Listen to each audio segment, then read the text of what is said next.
Hello, Action. Welcome in. Good evening. How are you? Hello, everybody.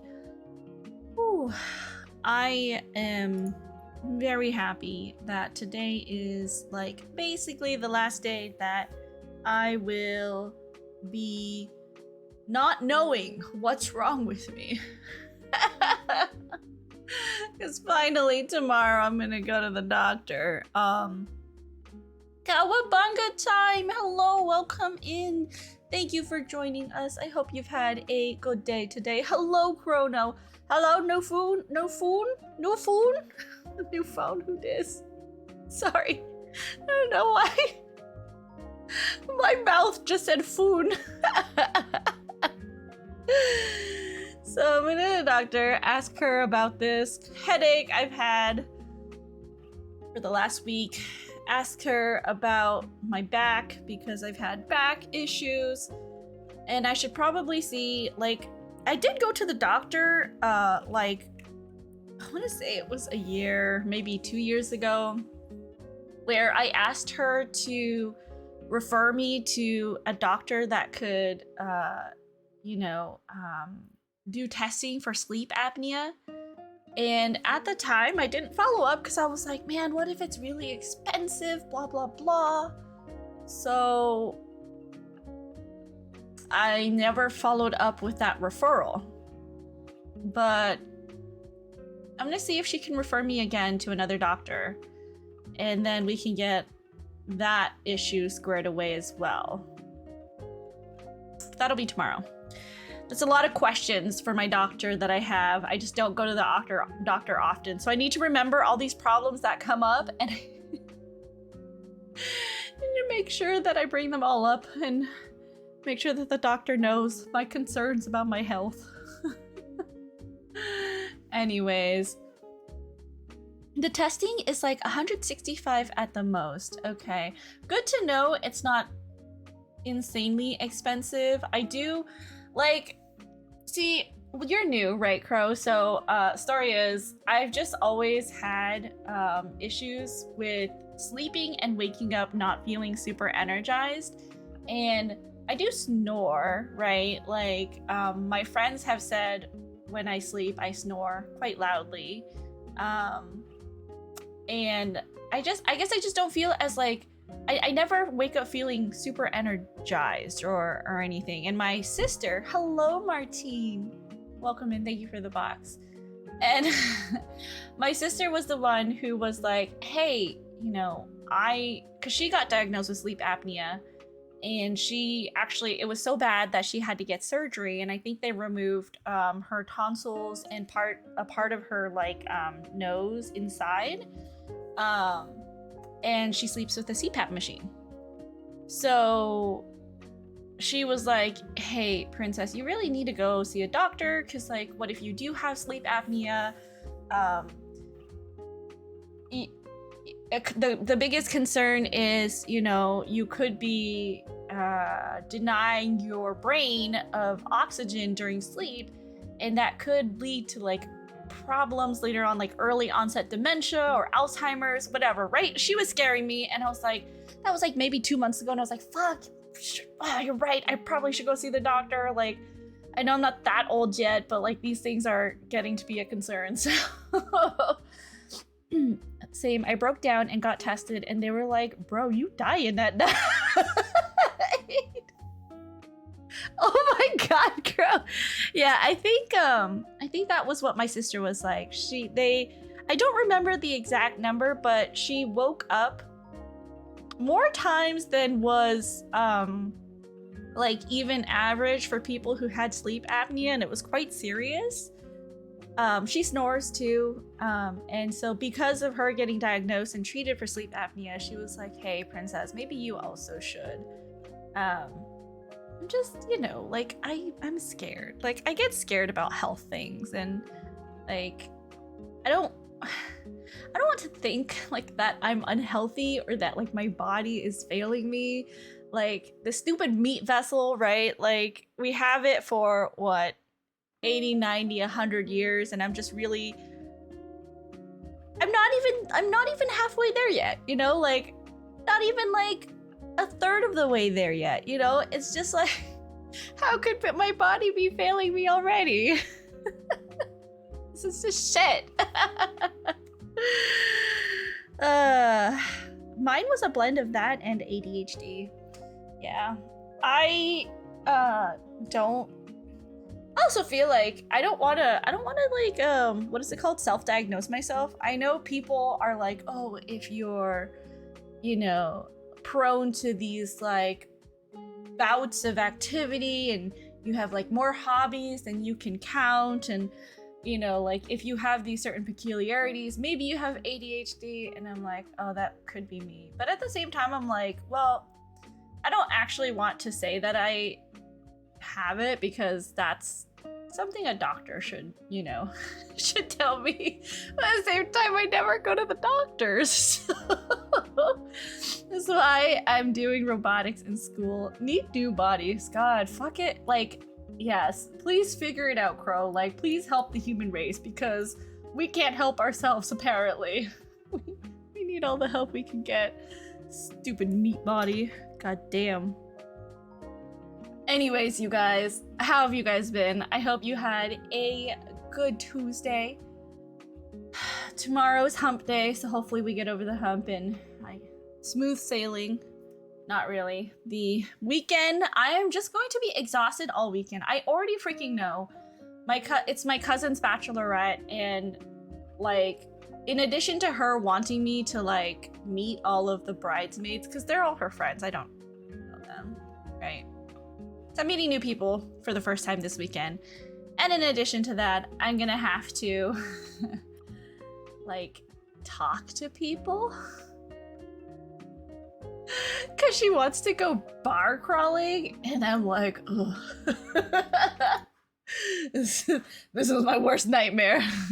I hate people. I love talking to people, but like when I'm talking to, you know, Twitch viewers and chat, there's like this degree of separation. But like when I'm talking to people, like I'm talking to someone's face, and I'm just like, what? Like I get really awkward. If you sleep elevated, it'll help you. Do you mean like putting my head up a little bit higher? Because I think I can do that. Like I can probably stack some pillows or something.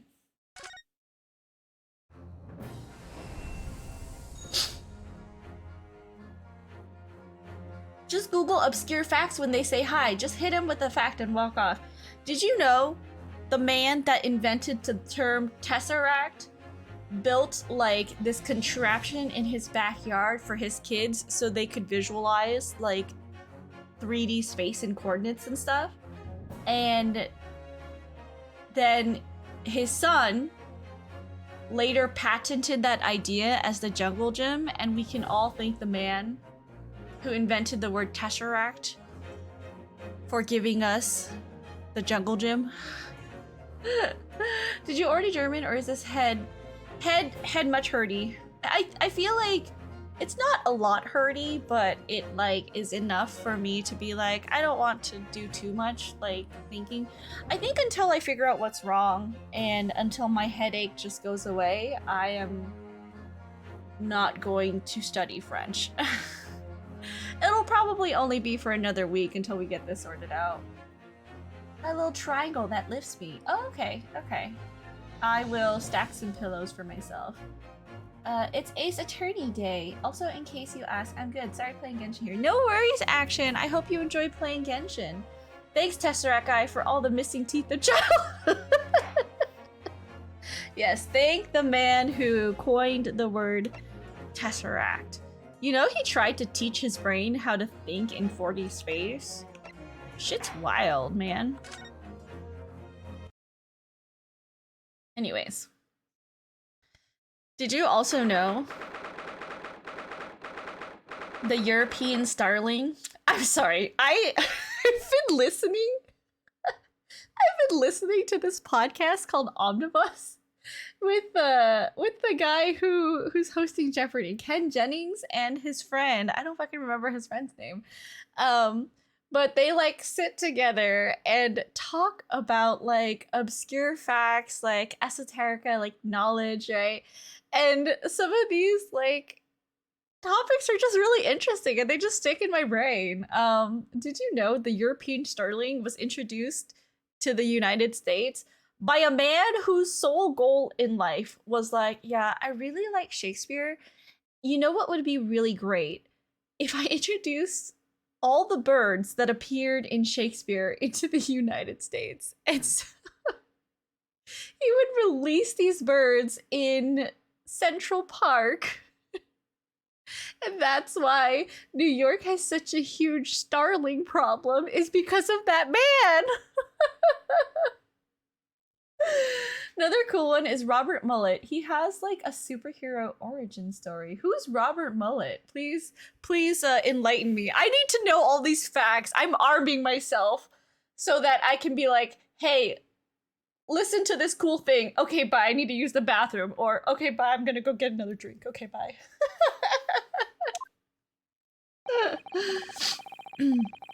It looks as though the police are still here, carrying on with their investigation. Perfect. So let's find Inspector Gregson as quickly as possible. Yes, and let's see if he'll take a break from his chips to look at that silver tip Iris gave us for him.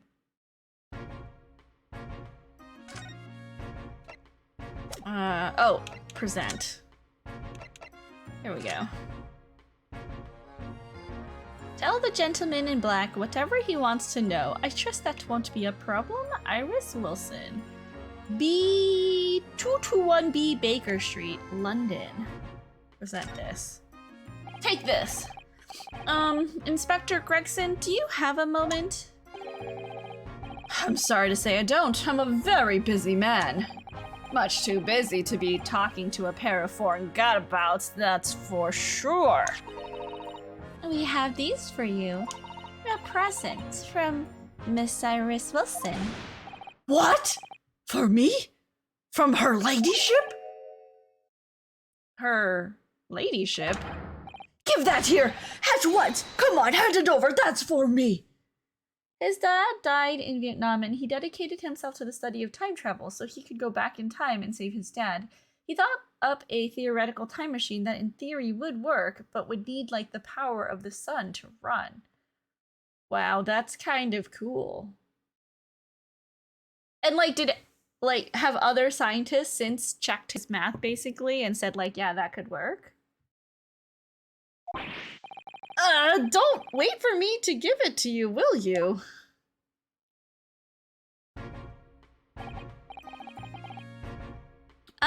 What was that coin exactly?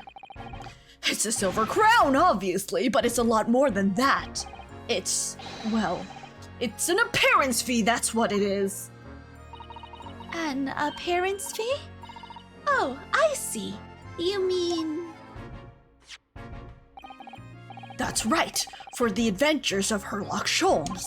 Her ladyship always offers me a little financial reward for featuring me. Every time! Yes, of course. I know all about your exploits, Inspector. I read them avidly. Of course, her using my name without my say-so does make me the butt of a lot of unpleasant jokes, but still. I am sorry, Inspector. That must be difficult for you. Never you mind that. So, what do you want to know then, eh? Sorry?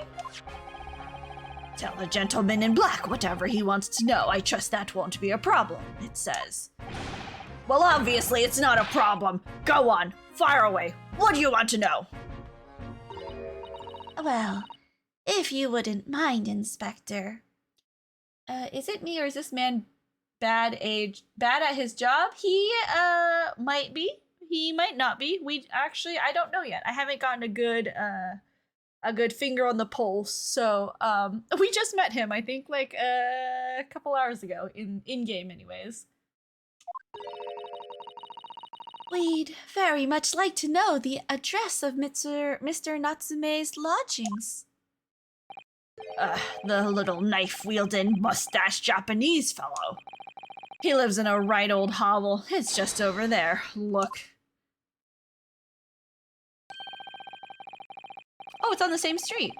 On the first floor of that house on the corner where that wreck of a bicycle's propped up.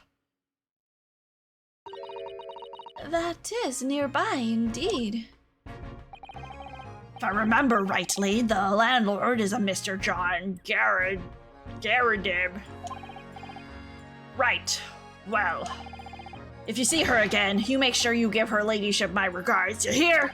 I mean it, you tell her that Gregson sent his very best wishes. Don't worry, Inspector, we will. Goodbye for now, then. And long live her ladyship!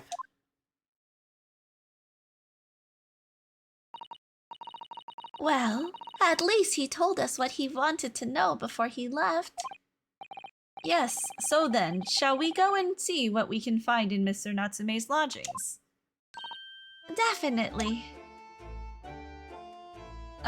He also states the reason that we haven't seen the time travel is you cannot travel a road that is not made. So once someone invents a time machine that works, then boom! Time will from then on stop being linear and begin a state of everything of every time happening at once. Wow, that's like a lot for my brain. But you know, that does make sense. It's like you can't unlock parallel universes until like you build the thing capable of it, kind of. Also, objection. Don't worry, dorks are cool. Dorks know a lot of things. Dorks are very knowledgeable. I love it. Thank you.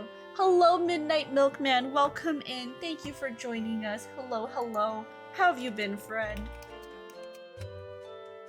As you can see, we are making our way through Great Ace Attorney Chronicles tonight. How has Hi-Fi Rush been?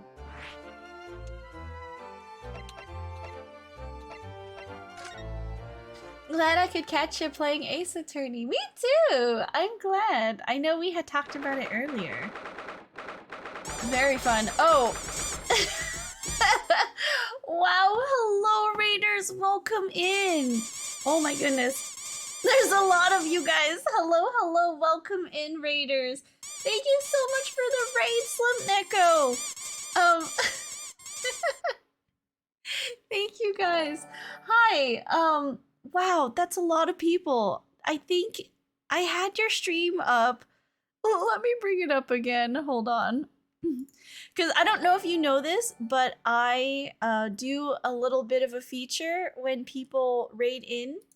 And I just want to make sure that I feature your stream on my channel.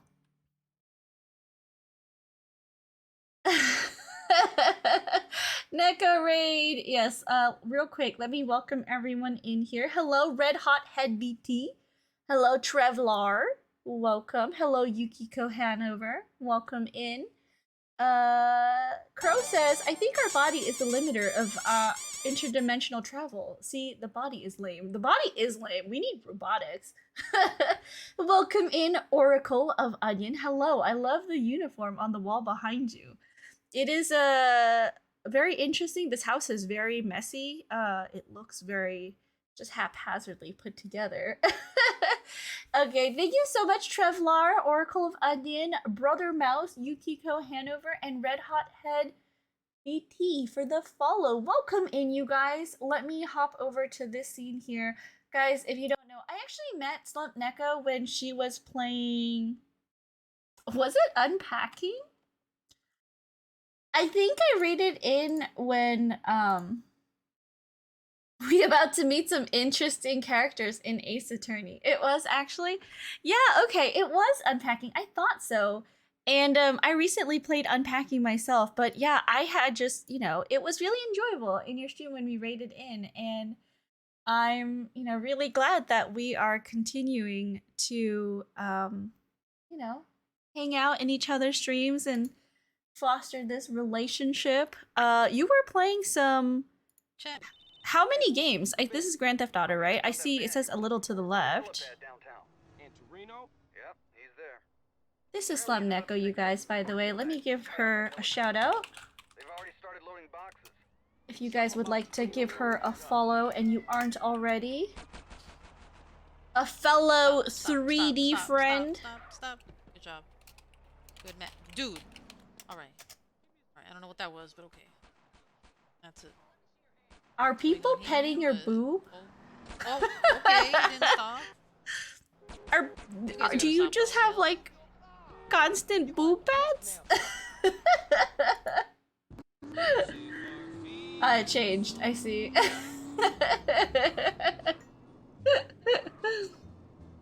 Aww.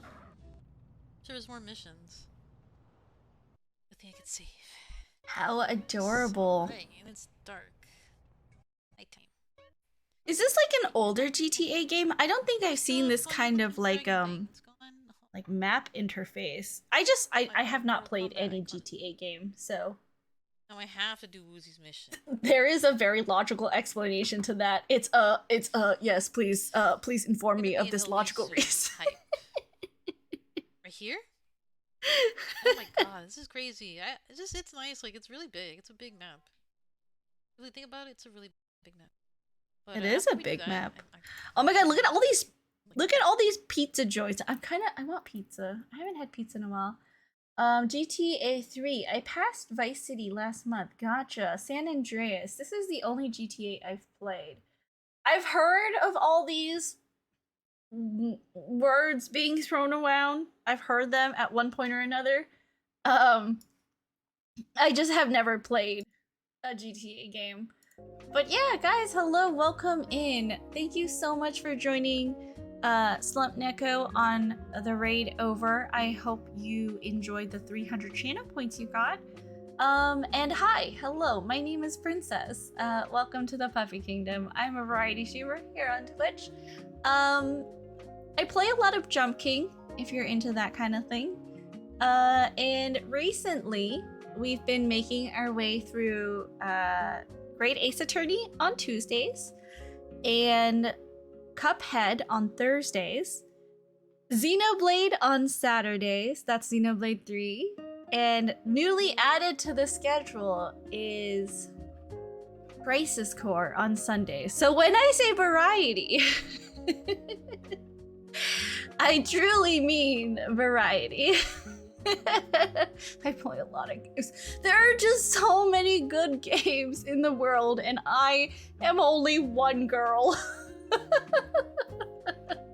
And the burger joints. There were a lot of burger joints in that map picture. Remember having the old cheat guide? Cheat guide for GTA. Isn't GTA the game that's sponsored by Rockstar? Like the energy drink? Can't wait till I play Jump King one day. I'm so excited for you to play Jump King. That would be so fantastic, and I would definitely watch you play it because I freaking love that game. Base picks, not gonna lie. Oh, thank you. They're just all really hype games that people have been talking about. So, I'm really excited to make my way through them. It would be funny, but the drink and game company are separate. Oh, wait, what? You're saying there's a game company called Rockstar that is not the drink company, but makes sponsors GTA. Oh. Hello, show. Thank you for the 10 bits. Has Mr. Cool Van Zeeks come back yet? He has not. We just found Natsume Souseki's house, so we have not yet made it to trial. Rockstar developer has been around longer than the drink one, I think. Oh, is that what it is? I guess I've always made the wrong connection that they were one and the same, but you know, that doesn't make sense. I don't know why I thought that. Oh my gosh, you guys, the pre-roll ads are about to fall off, so I'm just gonna go ahead and run a minute and 30-second ad. I completely understand if you hate ads, you can definitely mute or click off, but I would appreciate if you stuck around. Slump Neko, I know you've been streaming for a while, so you know, gonna normalize the rain and run here. If you do need to take care of yourself, get some food, you know, do some self-care and stretch, drink some water, whatever it is. I really appreciate the raid. And Raiders, thank you for coming through. If you enjoy, I'd appreciate if you guys stayed. But if not, I know you guys are busy too. So I'll be seeing you guys later. All right, I'm gonna run this ad and then we're gonna go back into the game. And if you don't see an ad, you know, you're a cool kid. Rockstar developer has been around longer than the drink one. Of course, glad I rated you. Gonna head out. No worries, Slump Neko. Have a good night. Thank you so much for the raid. I super duper appreciate it. Oh, I need to turn my music off. Here we go. There we go. All right, what is this lady gonna sound like? I do need to crash, but don't forget, crows aren't a murder without probable cause.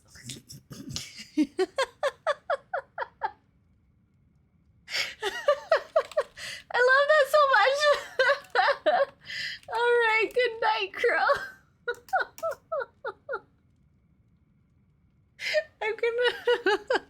I actually love that so much. Hold on, I'm gonna write that down because that's really funny.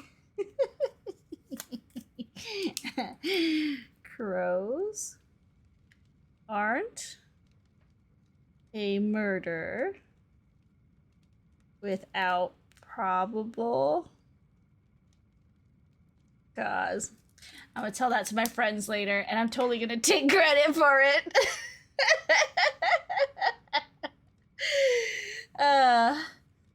Didn't realize this was a game. I thought it was your background. Well, I love the uniform anyway. Thank you. No, yes, this was a game. Hello, Chick Eater. Thank you so much for the head pat. Welcome in. Good evening. I hope you've been well. All right, let's okay. How do I sound like a haughty maid? May I help you? Ah, yes. Would this be the residence of Mr. John Garadeb? Ah, there's that Shrek emote. Thank you. Indeed it would, sir. And whom, may I say, is calling? My name is Ryunosuke Naruhodo. Mr. Naruhodo is representing Mr. Souseki Natsume. I believe he takes lodgings here. We would very much like to ask him some questions about our client. Oh, goodness. One moment, please. I shall convey the message to Mr. Garadeb. Did you see that, Miss Susato? That was a real-life English maid.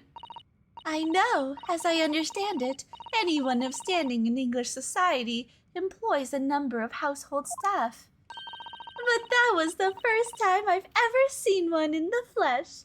Oh, this day keeps getting better. It certainly feels like we've really arrived now, doesn't it? We only need to meet a butler and the experience will be complete. I've seen that uniform somewhere. I'm gonna get it one day, and will you there the... I believe it's just a military uniform. Like, probably, I mean, because this is a game based in London right now, it's probably like an English military uniform. Well, I'm not sure if I'd go that far, but I understand the sentiment. Thank you for waiting. Mr. Garadeb will see you now. This way. Oh my goodness, this man. Okay. How do I talk to him? Oh, examine? I see. Oh, let's just examine this whole house. I notice you have a pile of books here, Mr. Garadeb. Do you enjoy reading? Ever experienced a London winter, boy? The nights are long. No better way to pass the time than in front of the fire with a jolly good book. Oh, there's a copy of Red's magazine here, I see. No doubt Mr. Garadeb enjoys the adventures of Sherlock Holmes, too. The great detective has a great many followers, it would seem. It looks serious because of the beautiful golden epaulettes on the shoulders. Oh, does it? I didn't realize epaulettes were like... I thought I thought most military uniforms actually had the the shoulder pads. But American ones did too, like some depictions of like Civil War soldiers. Didn't they have them? Am I mistaken? His head is a croissant! Oh, croissant! But anyway, I'm gonna get it and reveal it one day. As Shrek as my witness. I look forward to it. Okay, so that's done. That's a full-size cannon! What's it doing in here? Oh my! It's real! I thought it might be a replica. That old thing? That's little more than a toy. Sorry? The army was selling it off when I retired, so I decided to give it a new home. Never know when the enemy might attack next. Jolly useful to have a cannon about the house. Really? It isn't overkill? Also, the man is using his pipe to stir his tea, which is absolutely disgusting and foul. Be prepared, as I always say. You never know what this twisted world is going to throw at you next, boy. Do you think there may be trouble brewing, Mr. Garadeb? Always is. Take Joan here. Never fails to have a clean apron in reserve. Dries them over the barrel, you see. They dry very well on the cannon there, Joan tells me, which rather proves my point, I feel. It's been reduced to a drying rack. Hello, TK. Welcome in, Slump Raid! Yes, thank you for joining Slump on the raid over here. Welcome in. I hope you enjoy your stay. Chat, hi. Hello, Bishop. How are you? Welcome in.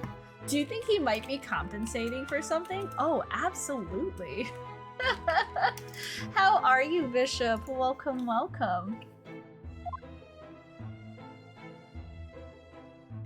Let's see. Let's look at the uniform. That uniform looks fairly ancient, doesn't it? It's clearly been well looked after, though. That old thing? Pah! Not much better than rags, really. Oh? Wore that ceremonial garb at my retirement bash, you know. But I'm not one for dwelling on the past, me. Would have gladly thrown it out, but you know how it is. Anyway, doesn't hurt to have the odd piece of memorabilia lying around, does it? Oh, I see. Perhaps we should leave the past in the past. Took a sick day, but sleeping all day certainly helped. Legit hibernated. You know, that's always good when you're not feeling well. Just sleeping and drinking a lot of water. Maybe some tea.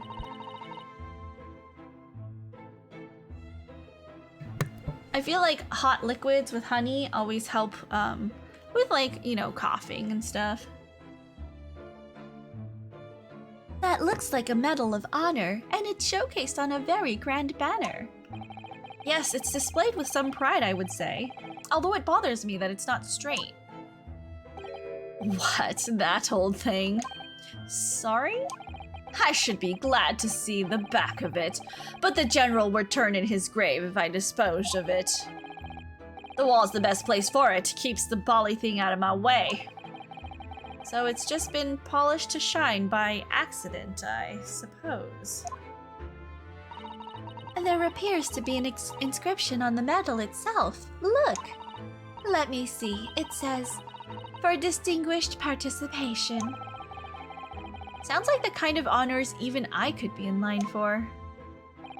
Well, one doesn't like to blow one's own trumpet, but I was given that for my time in the army. Can't measure an officer by the number of medals to his name, of course. Common knowledge in military circles.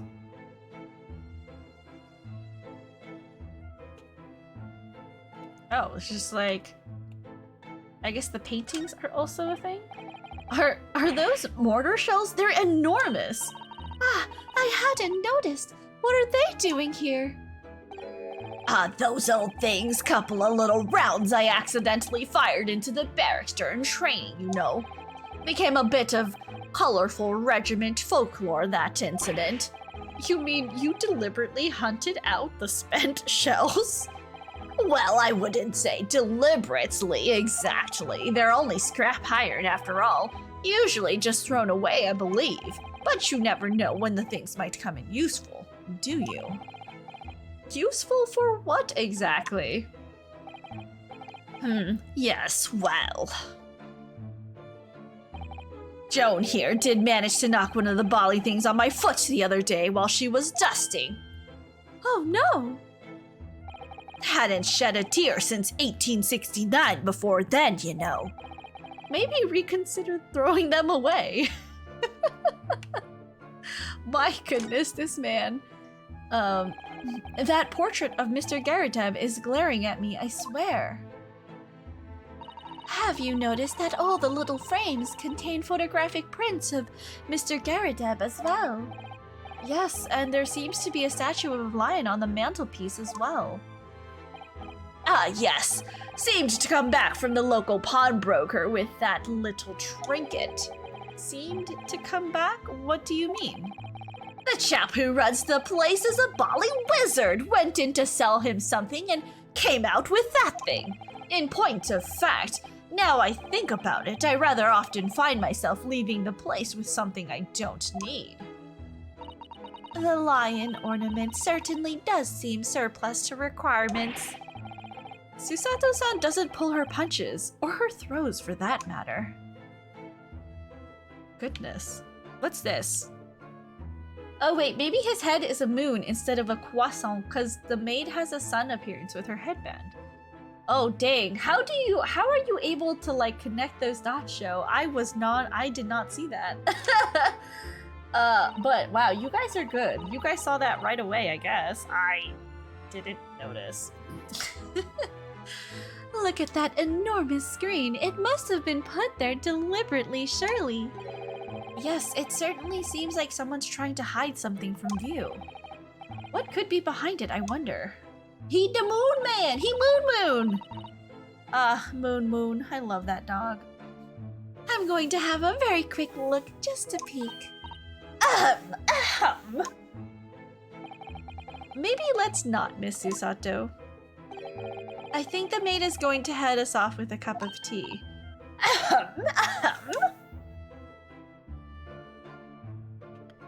Okay, oh, there's more.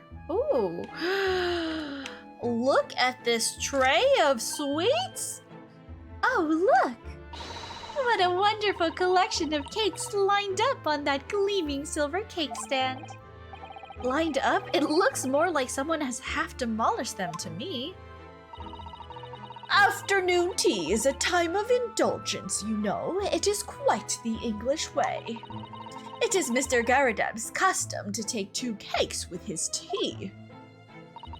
That sounds delightful. Oh, wait a minute, though. There are at least 10 cakes on this cake stand. Well, naturally, and it would never do to waste the leftovers.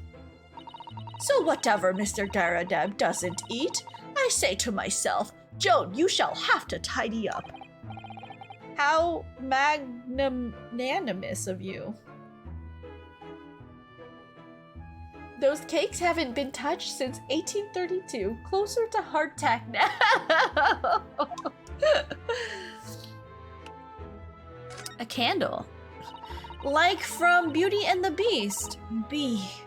Our guest at our service to the test. This candle holder looks a little out of place here, wouldn't you say? Yes, you're right. It's clearly supposed to be gold, but it's almost completely black for some reason. That old thing. Yes, just a cheap piece of ironmongery. Gimcrackery. Oh, used it when I was studying, don't you know, for my commission. I know it's old, hardly worth hanging on to really, but, well, still has its uses sometimes. Disney's DMCA's princess. No, please don't. I only sang like 3 words, Disney. Please don't take me down. I'm just a girl. Of course. Does everything in this room have some elaborate story behind it? They're memories, Mr. Naruhodo. Memories. Broken stuff. Look at this crockery on display here. It's rather unusual, isn't it? Oh my, a genuine London dresser. Isn't it delightful? Although the shelves seem to be broken and the crockery is... Oh dear, it's in pieces. It really is. The word cracked wouldn't do that chinaware justice. Ah, I wonder. Perhaps the cannon was fired at it. Yes, probably something like that, but let's not delve too deeply here. Okay, have we explored... Oh, window. This window looks out over Briar Road where the young woman was attacked. Oh yes, I can make out the policeman on the far side of the road investigating the crime scene.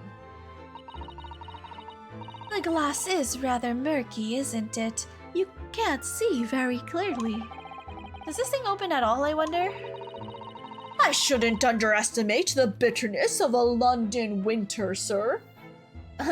Be our guest, put our lawyers to the test. Lawyers, I don't know how to spell. Got it the second time, eventually.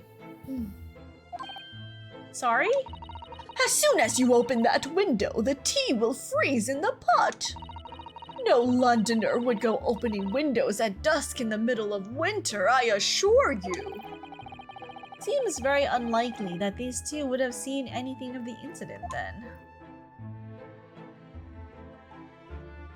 Alright, have we seen everything? I think so. Okay, so, let's talk to them. Good day to you, John Garadeb at your service. Pleased to meet you, sir. This is Ryunosuke Naruhodo. He's a defense lawyer. Do excuse me not getting up. Took a shot to the knee a few years back in the Battle of Maiwand, don't you know? Earned a medal for my pains, but had to withdraw from service. Handed over the reins to the up-and-comings. So he's a retired soldier. It's a hell of a job getting up and downstairs now, I can tell you. Don't get out much, as you can imagine. Yes, it's quite a climb up here to the second floor, isn't it? I was panting at the top of the stairs. You really must take more exercise, Mr. Naruhodo. Do you think so? Well, Mr. Garadeb, no doubt you were very courageous to earn yourself a medal. Oh, it was nothing. The medal's just a folderol, really. Wouldn't like to offend the general, though, so I grudgingly displayed it on the wall. Why don't you fetch it down, Joan? Let these good people see it properly. Joan, fetch the... Ah! Dash it all, woman, be careful! Oh, dearie me, I do beg your pardon, sir. You jolly nearly took the skin off my hands! I shall be more careful, sir. So, anyway, there you have it, living the quiet life now. Yes, I see. Now then, I hear you want to know about the chap lodging downstairs, is that right? Same, Ryunosuke, same. Who needs a stair climber when normal stairs do the job of taking the wind out of me? No stairmaster for us. Yes, we would be very grateful if you could answer some questions for us. Only too pleased, naturally, especially if it helps to keep the peace here in Blighty. We've forged an alliance with the Empire of Japan recently, as I'm sure you're aware. So this case is very much in the public eye, as it were. Oh, is it? Even had some famous detective poking around, you know. In this old house, would you believe? Yes, Mr. Herlock Sholmes. Could have been. Didn't catch the chap's name. Not really my cup of tea on that detective business. Oh, but you have a copy of Rand's magazine here, so... No. Anyway, the chap's investigating the foreigner's room as we speak.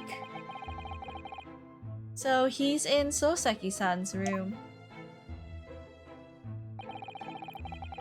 Mixing his tea with his pipe. Guess tobacco adds flavor. I pointed that out. Yeah, it's fucking disgusting. That looks so gross. Like, that looks foul. It's bally a nuisance is what it is. The whole neighborhood's twitching its curtains now. I don't like all this fuss. It's jolly unsettling. About Mr. Natsume. About Mr. Natsume then, Mr. Garadab. Please do tell us. Ah, yes, the Japanese chap. Only been lodging here for a week. Oh, just 1 week? So he moved in very recently then? I have 2 lodgers most of the time. One on the ground floor and one just below us. The first floor became available a week ago, you see. There'd been... Dash it all, Joan, do be careful! Oh, my goodness, I'm terribly sorry, sir. If you want to know my opinion, I thought he was a shady sort from the moment I set eyes on him. Oh, why? He seemed to have a most nervous disposition, always shaking and looking over his shoulder. The man had shady written across his sweat-soaked brow, if you ask me. I said to myself, Joan, that man is trouble. Sooner or later, he's going to do something untoward. And I'm rarely wrong about anything. We won't be calling this maid as a witness, that's for sure. Was there anything else that struck you as suspicious about the man at all? Yes! Oh yes, indeed, there was! And she's dying to tell us. The shady lodger. Had you noticed anything else about your lodger, Mr. Natsume? Oh my word, yes, the man was shadier than an orchard. Could you elaborate? Well, take the man's room. Absolutely stuffed full of books it is, more than anyone could ever read. And he never so much as passes the time of day with another living soul. I haven't seen a single visitor call. He just trots off to that old bookshop every single day and comes back at 5 to light the gas fire. And the funny little man is up long past the time everyone else in the house has gone to bed, too. Oh, I see. The gentleman on the ground floor goes to bed at around 9 each night, but I've never known that Japanese fellow to retire any earlier than 2 in the morning. Ah. Could you clarify something, I wonder? How does she know so much about his schedule when he's only been here like a week? Like, maybe he's just having a special week where he really likes to read books. What, pray? How do you know so much about— See? How do you know so much about Mr. Natsume's routine? Oh. I'd understood that neither of the lodgers live on this floor of the house. Is that correct? That's right. Yes, they're both below us on the first floor and street level. Then how is it that you know so much about the lives of your lodgers? The precise times that they come back in the evening, for example. Even the times they go to bed.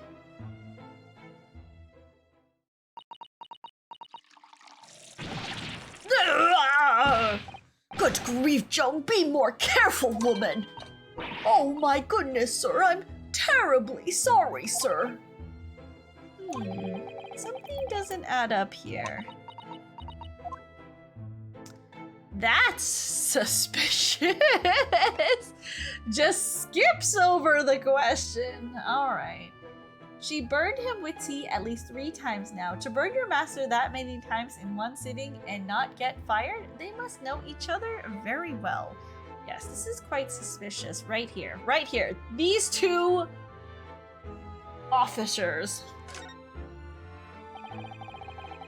Arrest them. It seems that the incident took place at around 5 in the evening. Did you happen to look out of the window at around that time? The window? Yes, we noticed that the window over there looks out over Briar Road. The incident took place on the pavement just on the far side of the street. Was there anyone suspicious loitering nearby? 5 o'clock is dinner time in the Guradeb household, so I'm afraid I don't remember seeing anything. How about you, Joan? No, sir. It would have been dusk outside already at that hour. And with the fog as well, I should think it would have been quite impossible to see the other side of the road. Oh, I see. Did you notice anything else out of the ordinary then? Such as? Anything at all, even if it seems unrelated. Wow. Yes, was there something then? Well, it's nothing particularly significant, but at around this or...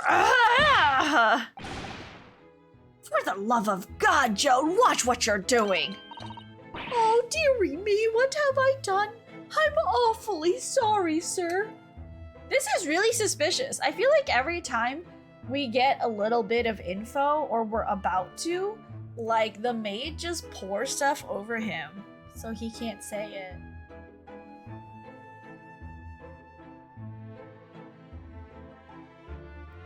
Like, she's burned him, like, several times now. Do be more careful, woman. Of course, sir. If I may, Mr. Naruholo. Naruholo. Hollow. Hollow. Oh, yes? I have an exceedingly good memory, and as far as I remember, nothing of any significance took place here at that hour. Nothing at all. Oh, really? Mr. Garadeb? Oh, look at my dog. Yeah, Hermes? You're just laying around on the couch on your back? You cute boy. What an adorable doggy boy. The way you were talking before, it sounded rather like there might have been. Oh, well, as I was saying, it was just a trifling matter, really nothing. Ugh! Joe, dash it all, what is the matter with you, woman? I'm begging your pardon, sir. Nothing happened. Yes, quite. Now, isn't that suspicious? Nothing happened. We sat down to a quiet, uneventful meal. Joan? That's right, Mr. Garadeb. What is the matter with these two? It sounds like something happened here in this room on the evening of the incident. But what? I wish I knew. Mr. Natsume's room. Could you tell us which floor Mr. Natsume's room is on? Why, certainly, just below us on the first. And Mr. Sholmes is investigating there even as we speak? Yes, told me that's his name, had asked him to look into the matter, so I gave him the key. Mr. Natsume has engaged Mr. Sholmes' services. That's a blatant lie. Would it be alright if we also had a look around in Mr. Natsume's room, I mean? Don't see why not, it's just one down one flight of stairs. Who knows if we'll find anything that could help us with the case, but we have to try. We need all the clues we can lay our hands on, shall we? Yes, and while we're there, we can speak with Mr. Sholmes again. Perhaps he'll be able to tell us more. Okay, so these two are so suspicious. Like, I don't even understand. Like, clearly they're hiding something.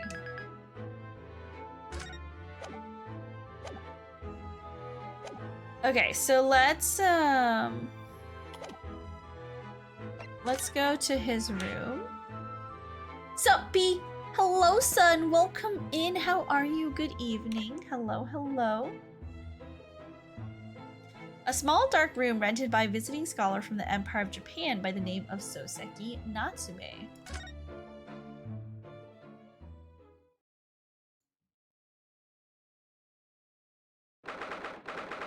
Wow, there is like no sunlight in here. What? Just look at this place and smell it. It's so musty in here. Suppose it's the mountain of old books that are responsible for that. Doing all right. You? I am doing good, son. Happy that tomorrow I can finally see the doctor and get whatever I'm dealing with figured out, just health-wise. I hate going to the doctor. I hate it so much, but I need to go. So, yeah. People hiding something in an Ace Attorney game? It's more likely than you think. I don't think I've ever seen so many books in all my life. No, me neither. It's so dark in here too. Is that the window over there?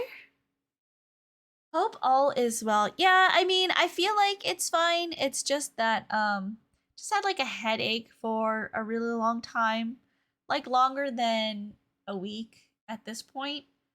And my back is hurting. Like more than usual, my back is hurting and it's not like going away. Usually my back would hurt and then like after a day or two of like stretching it out, it would be fine, but it's just not going away. So that's concerning and could become something much larger. So just need to get that checked out. Is that the window over there? Well, it was the window, I think. Yes, once upon a time. But for some reason, it's been closed up with bricks and mortar. So this is where Mr. Natsume lives. By the way, I haven't spotted Mr. Sholmes anywhere, have you? No, that's true, but according to what Mr. Garadeb told us, the great detective should be around here somewhere, investigating.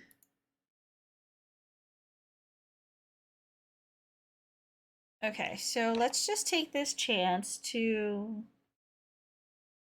like, examine everything?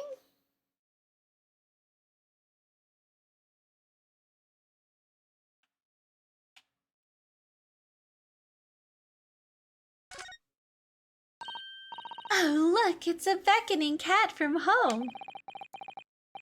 It's a bit big and bulky, isn't it? Surely Mr. Natsume didn't bring that Manekineko all the way from Japan with him.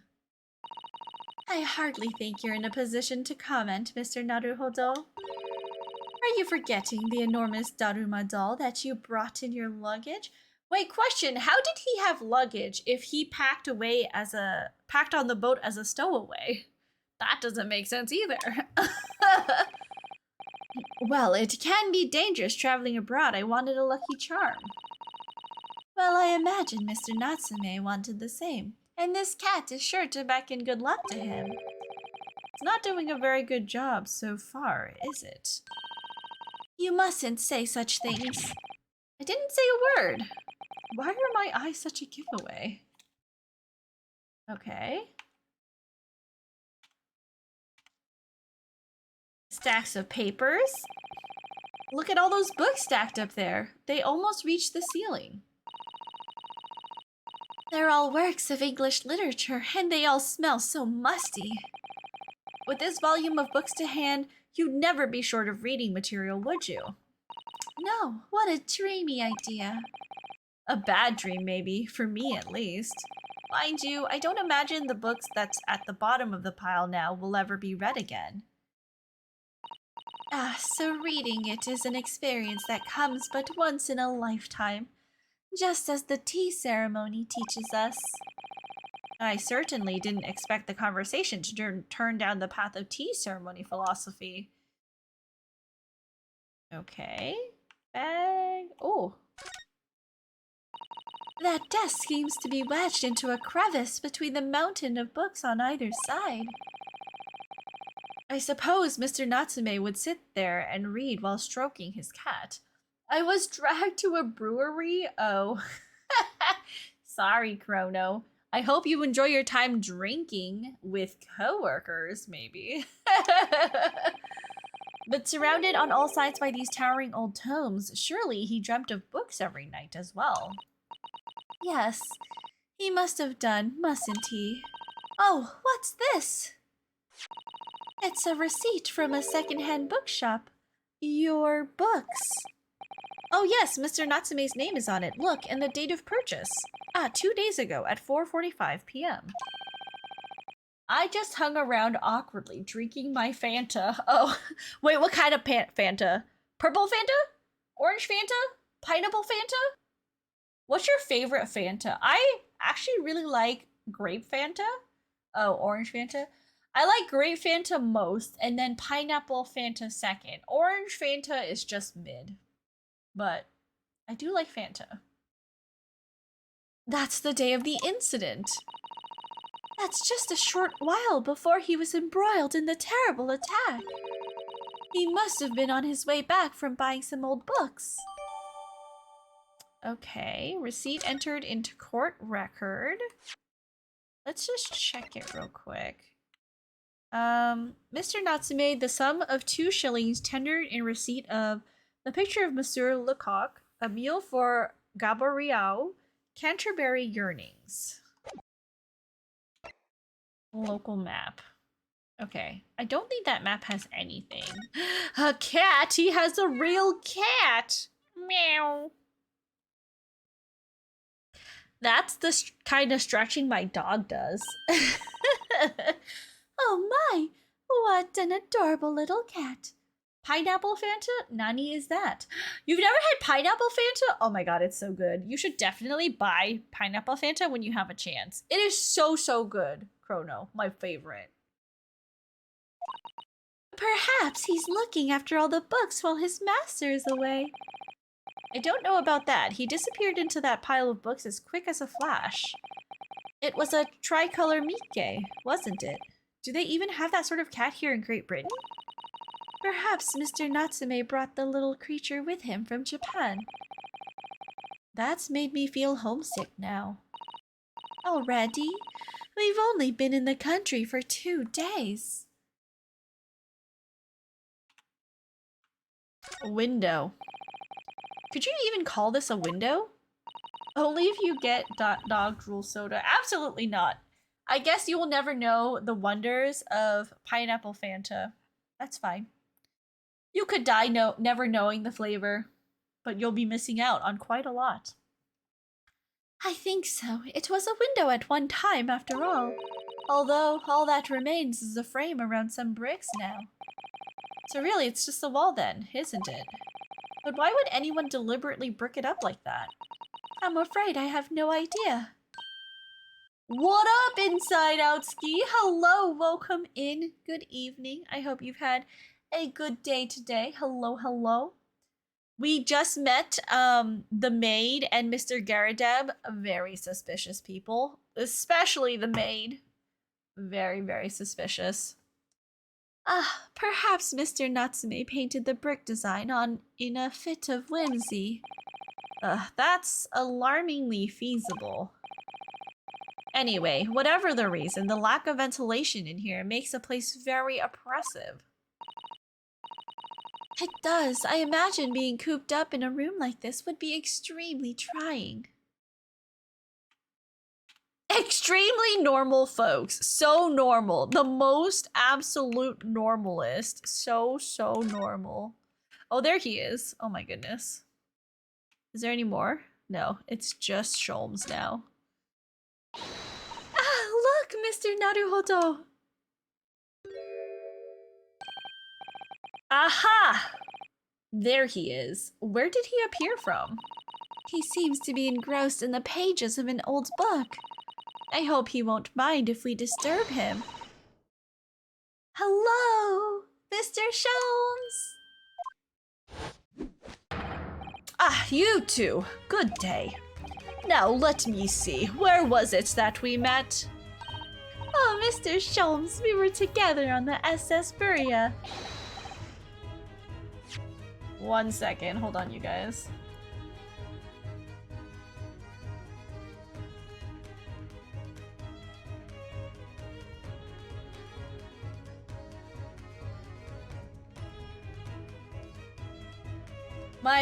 My food has come. I'm actually gonna spend maybe like 5 minutes wolfing my food down for a sec, and then after I finish eating, we will be talking to Sholmes. So I'm gonna BRB you guys. I'm probably gonna run an ad. So today's dinner is steak. Delicious. What'd you get? Steak. I love steak. My favorite. All right, you guys. Probably isn't helping my cholesterol at all, you know. But anyways, besides the point. All right, I'm gonna eat this, and then when I come back, we will be talking to Sholmes, possibly about why he decided to pin the blame on my client. All right, you guys. Probably like 5 minutes. I'll try to eat fast. Okay. See you guys then.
Hello, I'm back. Wow, that was an intense workout. My cheek, my jaw muscles are. Ooh, what a workout! I ate so fast, but steak is not easy. Excuse me, steak is not easy to chew. All right, you guys, my dinner is done. I hope I didn't take too long. I feel like maybe that was a little longer than I had intended. But I also didn't want to choke, so. Okay. Back to Sholmes. Yes, of course, the Buria. And let me see, what happened on that voyage? It was Kazuma Asogi. He died tragically, but you were a great help to us. Ah, yes. But of course, the case of Mr. Asogi. It was the one with the snake, wasn't it? Oh. Well, you seem to remember something of it, at least. What an honor to be remembered vaguely by the great Herlock Sholmes. I'd rather you take longer and not joke. Yes, it was steak, it was delicious, it was such a shame I had to eat that so quickly, but you know, sometimes you gotta eat what you gotta eat. This is Mr. Oh no, my dear madame, hold your tongue. What'd you eat for dinner, Show? Or what's everyone eating for dinner? If you have eaten or are about to eat dinner, because it is pretty late in most places now. I pride myself on my superior powers of recollection. Your names are safely recorded in my brain attic. What a way to phrase that. Yes, your names are recorded in my brain attic. Pork ribs my mom made. Ooh, I love pork ribs. So good. I love Chinese style salt and pepper pork. I don't know. Like, Ever usually orders it from this Kanto place, and oh my god, it's like the best. It comes with like fried like garlic chips and jalapeno. She doesn't eat the jalapeno because she can't eat spicy. But the pork and everything together with some hot white rice. Yum, I love that so much. There he is. He put the handcuffs back on, didn't he? I don't think he did. We didn't do anything bad, so he wouldn't handcuff us, right? Right? I just got back from the shower, so I don't know. Oh yes, I just finished eating as well, Action. So we just got back to this place and found Sholmes here investigating Miss Naruhodo and Mr. Susato. I mean, close, but not quite. Try the other way around, Mr. Sholmes. I lose the first round.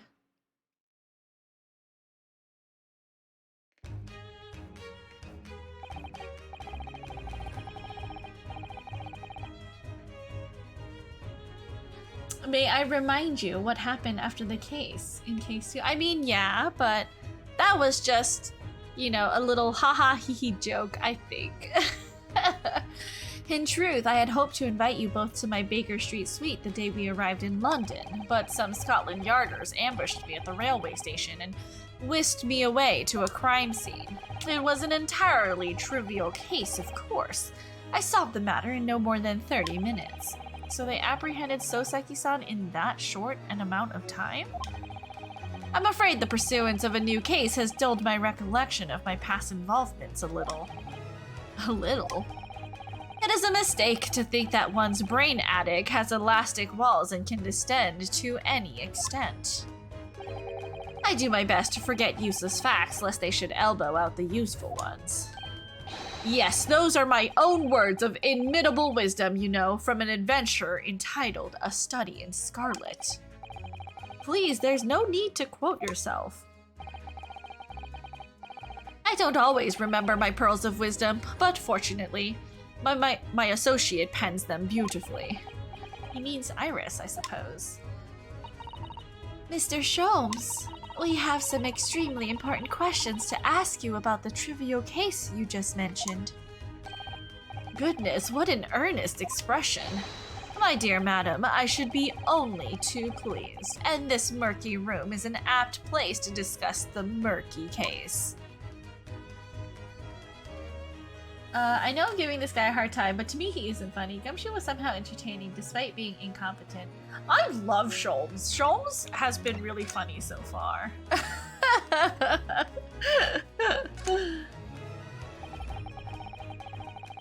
We know this to be the lodgings of a Japanese foreign student by the name of Souseki Natsume.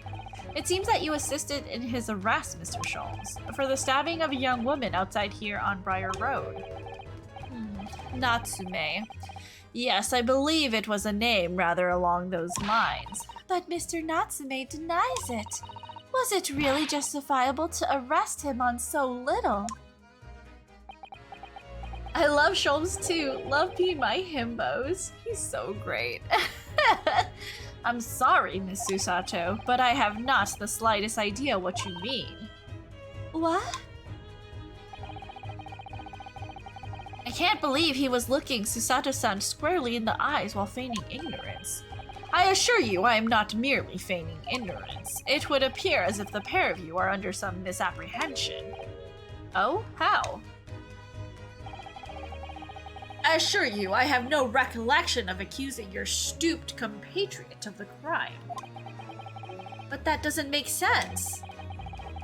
The good detective of Scotland Yard made the following request of me, and I quote verbatim. We need you to ascertain the identity and whereabouts of a man seen fleeing the crime scene. Ah, a man seen fleeing.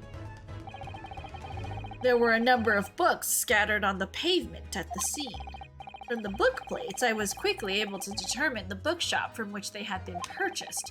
On speaking with the proprietor, I was immediately led to this address. Elementary, wouldn't you say? I believe there's a receipt around here somewhere from the establishment in question. Time! Thank you for all of those cute emotes. Kapow! The characters do that leave a bad taste in my body, like literally in my body. That's okay, I get it. I mean, some people have different opinions. We're all entitled to them, right? So you don't think Mr. Natsume is the culprits then? That I could not tell you, but it was aggravating my faculties, hence why I returned here. However, this place is such a trove of fascinating books, I found myself quite lost in bibliophilia.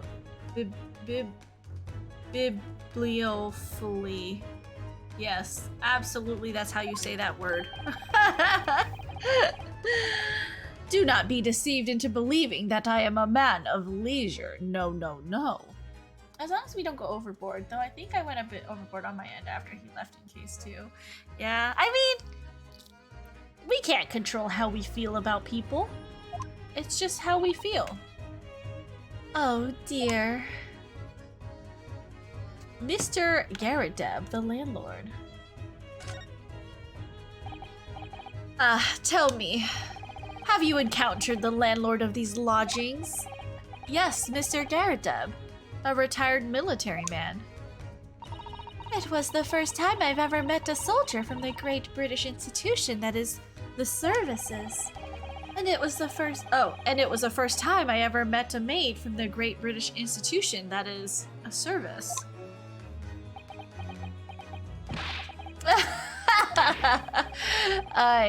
I didn't think it was that funny. I do apologize. As you may well be aware, many households in London employ a maid. Yes, I read as much in my Great Britain primer. And so conversely, whether or not a household employs a maid has come to betoken the social standing of those dwelling therein. Betoken their social standing, sorry?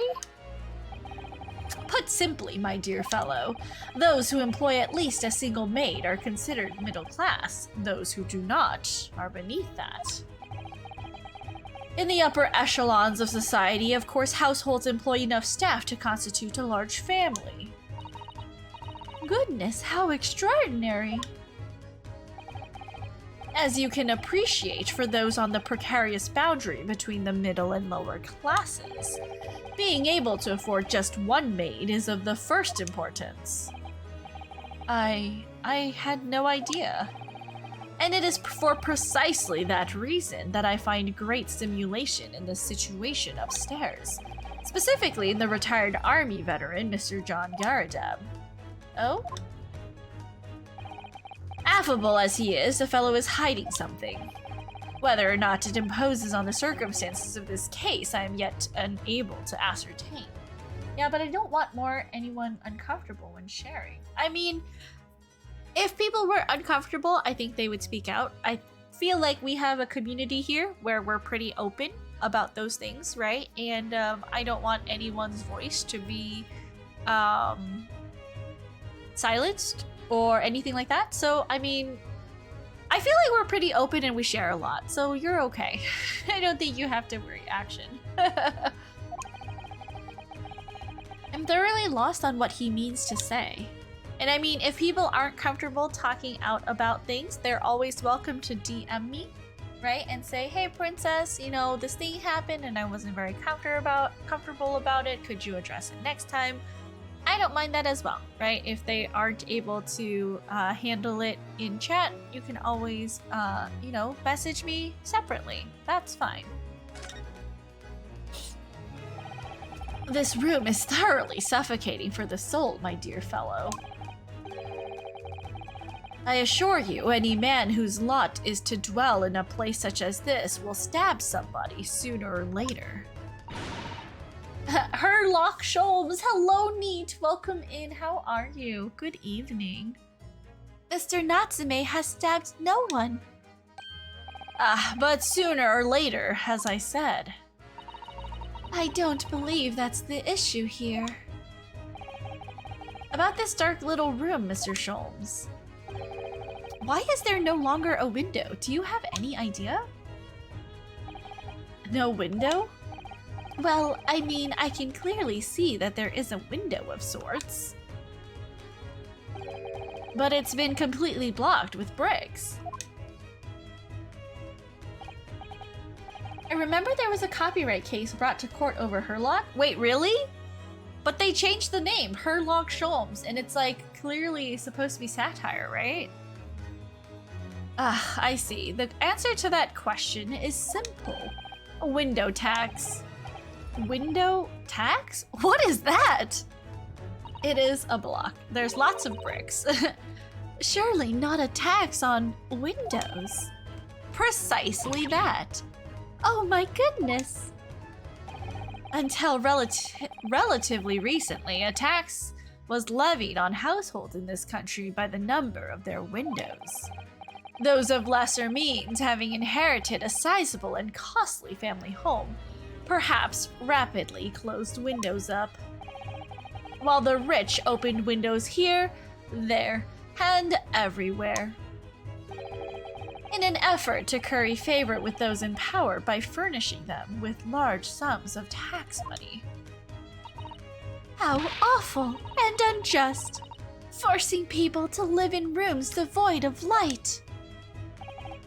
Indeed, disease was rife as a result.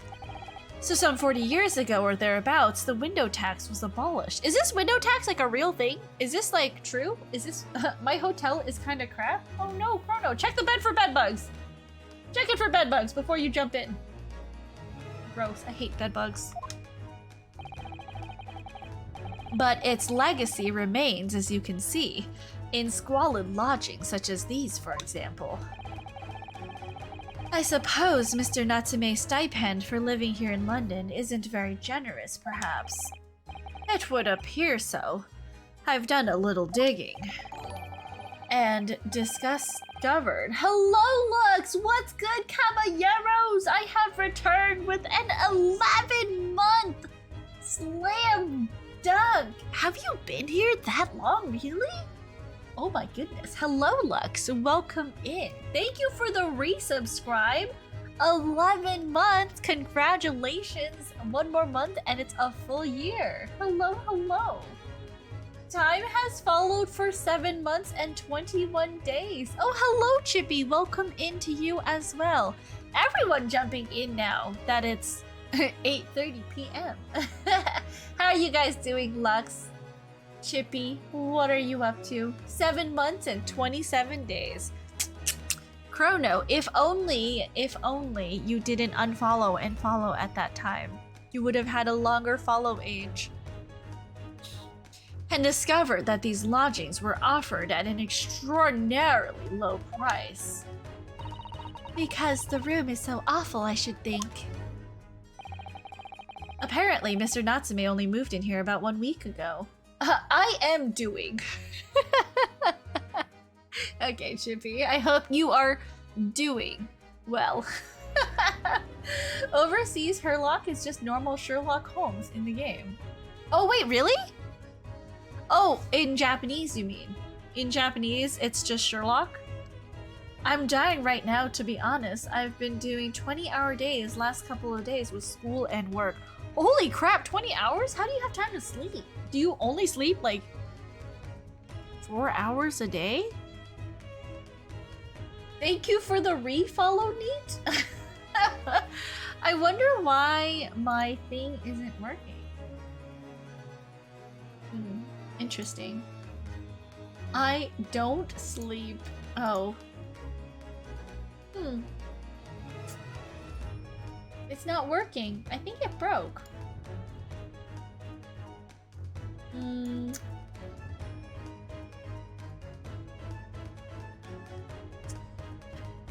Weird. Hold on. Let me turn that off so that no one spends...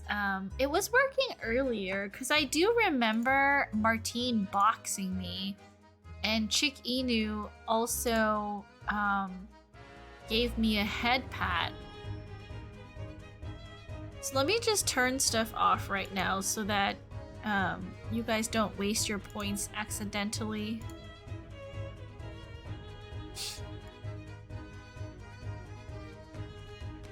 Okay, I think that should be good so that you guys don't redeem that. I'll just turn everything on when I can figure that out. I'm so sorry. Apologies for that. I don't sleep. But then I can't attack. I know you can't attack. I'm sorry. It's not working anyway, so I don't know that you want to like waste your points on it, you know? It's fine. It's fine. Okay. Hello, Tiny. Thank you for the boop. I appreciate it. How are you doing this evening? Yes, that's correct. However, I don't believe the low rent is explained by the shabby nature of the accommodation. Oh? I can't throw bones, so I cry. I'm good, just dealing with weird sleep schedule. Wait, are you like sleeping super late and waking up super early? Or are you like, have you shifted your sleep window entirely? How's mysterious solving? It's going well. We're getting places, you know? I am like falling asleep in the middle of my shift. Oh, that's a little bit strange. Are you feeling sleepy now? Cause isn't it like bedtime for you? Or should be around-ish? Still, that is of little relevance here, a matter not worthy of further attention. Are you sure? I'm curious now. I'm awake, which sucks. Degenerate sleep schedules. Gotta be up in 9 hours, so hopefully it irons itself out. Yeah, I mean, as long as you fall asleep within the next hour or so. Oh. Now it works? Hello? Now it works! It was broken! I'm confused. Hi, Sorens! Welcome in, Raiders! Scammed! Okay, maybe it was just having some issues. I don't know why, wait, is it working? Is it really? Thanks, Raiders. Thank you for shouting Sorens out. I appreciate it. Oh, okay, it's back to working. Okay, all right, sorry guys. It was broken earlier, which is why they're throwing stuff at me now. Hi, Raiders. How was Octopath? Thanks, Tidy. How was Octopath? Sponsored by Square Enix. Wait, I don't have to shill it. They didn't sponsor me. Thanks, Chrono. Thank you. I appreciate it. Thank you very much.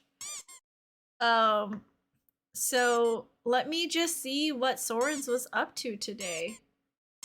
Let's see. Oh, why is there so many people throwing bones at me? Didn't you reach your limit, Tiny? Oh my goodness, why are there so many bones? Did it stop? Okay. Thank you. I'm out of bones. Me too. God damn it. Okay. Thank you for the box and the toy bone, I guess. Did you just start the game? Wait, you were still talking like 30 minutes in. Hold on. When did you start the game? Thanks, guys. I appreciate it. Oh, is it here? It looks like you already started. That's the trick, boys. That's what you do, okay? You want to be really toxic? Get them to fall in love with you, and then just unload all your weird, fucked up shit, and then end it with, haha, but you love me, so you're stuck with me now. No, that doesn't actually work. Thank you, Time. Anyways, thank you, Inside Out. Octopath Traveler 2, right where we Octopath Traveler. It looks like you already started. Was this not your first stream? Or did you start a little bit Too off old stream? for that shit. I have learned in my 30s. Oh, that sounds not good. Let's hold on. Let's fix that. I've learned in my 30s my threshold is very low. You have a talent of picking the worst spots. I tend to eject fairly quickly if I get a whiff of problematic. Bonus Friday stream. I see. Okay. Second stream of Octopath. Okay. Understood. Not about lines, Thank about you, putting show. the best you out there. There is, to be fair, I do understand where Allie's coming from, because you feel like you know the person like one way, and then, you know. I think we were in the bottom right corner before, right? Oh, good Eclipse, I love your face. Keep being excellent, and good luck in raids, my friend. Hopefully I do get to see you in FanFest. Keep me posted. FanFest, that's right, you guys. FanFest tickets are getting lotteried out soon. That's a legit horrible way to go In, about like, it. 2 Much better weeks? to air your laundry first. Ah, man, dude, I don't know. I feel like you have to, like... You have to be coy about it, right? I don't know how you could be coy about that shit, but I feel like you'd have to... Like, there's ways. Anyways, you guys, check out our friend Sorens, who is an awesome facecam streamer. Talks about things like feet potatoes and, hiding who you really are until it's too late, until that person loves you, and then all of a sudden you just dump all that shit on them, and then you just say, ha ha, it's too late now, you can never leave me, you love me. Don't you love me? Time, good night, Time. Thank you for tucking time in, Chrono and Show. Night, night, sleep tight, don't let the bed bugs bite. Good night. Soren said potato foots. No, March 3rd, they email lottery wins. Oh yes, okay, so that's like next week, yeah. Princess made me think I accidentally ghosted you. I thought, okay, from the way Soren's worded, because I asked him, I was like, oh yeah, did you ask Chrono, blah, blah, blah? And like, I guess from the way he worded it, it sounded like he, had already contacted you. Very much not a toxic way to have a relationship at all. You know, it's totally normal. People do that all the time, you know, it's very healthy to hide who you are inside. Well, I believe I've told you all I can now. Oh my gosh, by the way, I see I should update my YouTube URL. But guys, I have hit a milestone on YouTube. I don't know when it happened, maybe like yesterday or something, but I finally have 100 subs on YouTube. Woo! I'm so excited. I like never do anything on YouTube. I got most of my subs from me posting my kalimba video, which I really should learn the next song so I can record it. I've like learned half of it, but oh my god, so exciting.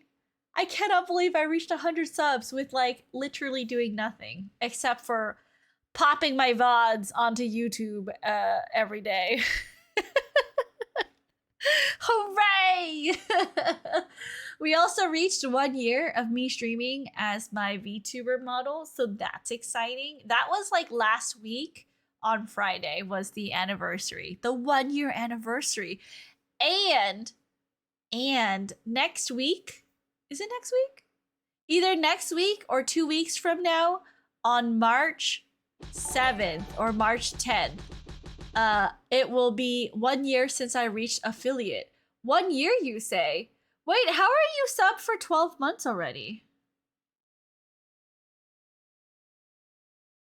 Your Kalimba video got hella views. Dude, I don't know what the algorithm for YouTube is like doing, but somehow my Kalimba video has like 10,000 views, and I'm like, all right, like people like to listen to this shit, I guess.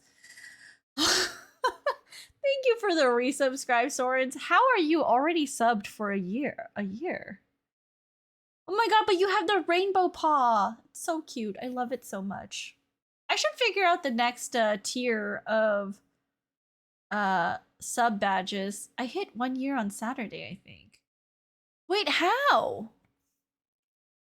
I literally haven't had affiliate that long. Oh no, it's 1 week from now. No, that's right. 1 week. Thank you for the toy bones inside out. I'm going. Thank you, Mr. Sholmes. Ah, yes, Mr. Naruhodo. Was it not your intention to become a practitioner of law? You remembered that, did you? Will you perhaps be offering your services in this very matter, I wonder? To the occupant of this room, Mr. Natsume, was it? I'm not sure. Not sure? On what grounds? Well, I actually defended someone in court here only yesterday. Really? Well then, I congratulate you, sir, on an ambition realized, and so promptly, too. The thing is, it's really made me question things. Am I right to believe in my clients? To trust in their innocence? Oh my goodness. Hello? Hello, raiders? More raiders? Why are there... Hello, welcome in. Thank you so much, Lilith-chan, for the follow. Welcome in, you guys. Hello, hello. Thank you for the raid, Gunny. What were you up to? I gotta prep for tomorrow, so I'm gonna return to lurk. No worries, Chrono. Thank you very much for the lurk. I appreciate it. Oh yes, you were playing some triangle strategy. Guys, if you haven't, you should definitely check out Gunny. Let me give you also a feature for Gunny. Let me see here. Going to your stream. Oops. That was music that I was not expecting. So let's go. I was trying a new game. Oh no, not this. Not this part. It's just the beginning, Gunny. What are you talking about? Chill. Gunny was being a cute angle. You know, just a girl. Very acute.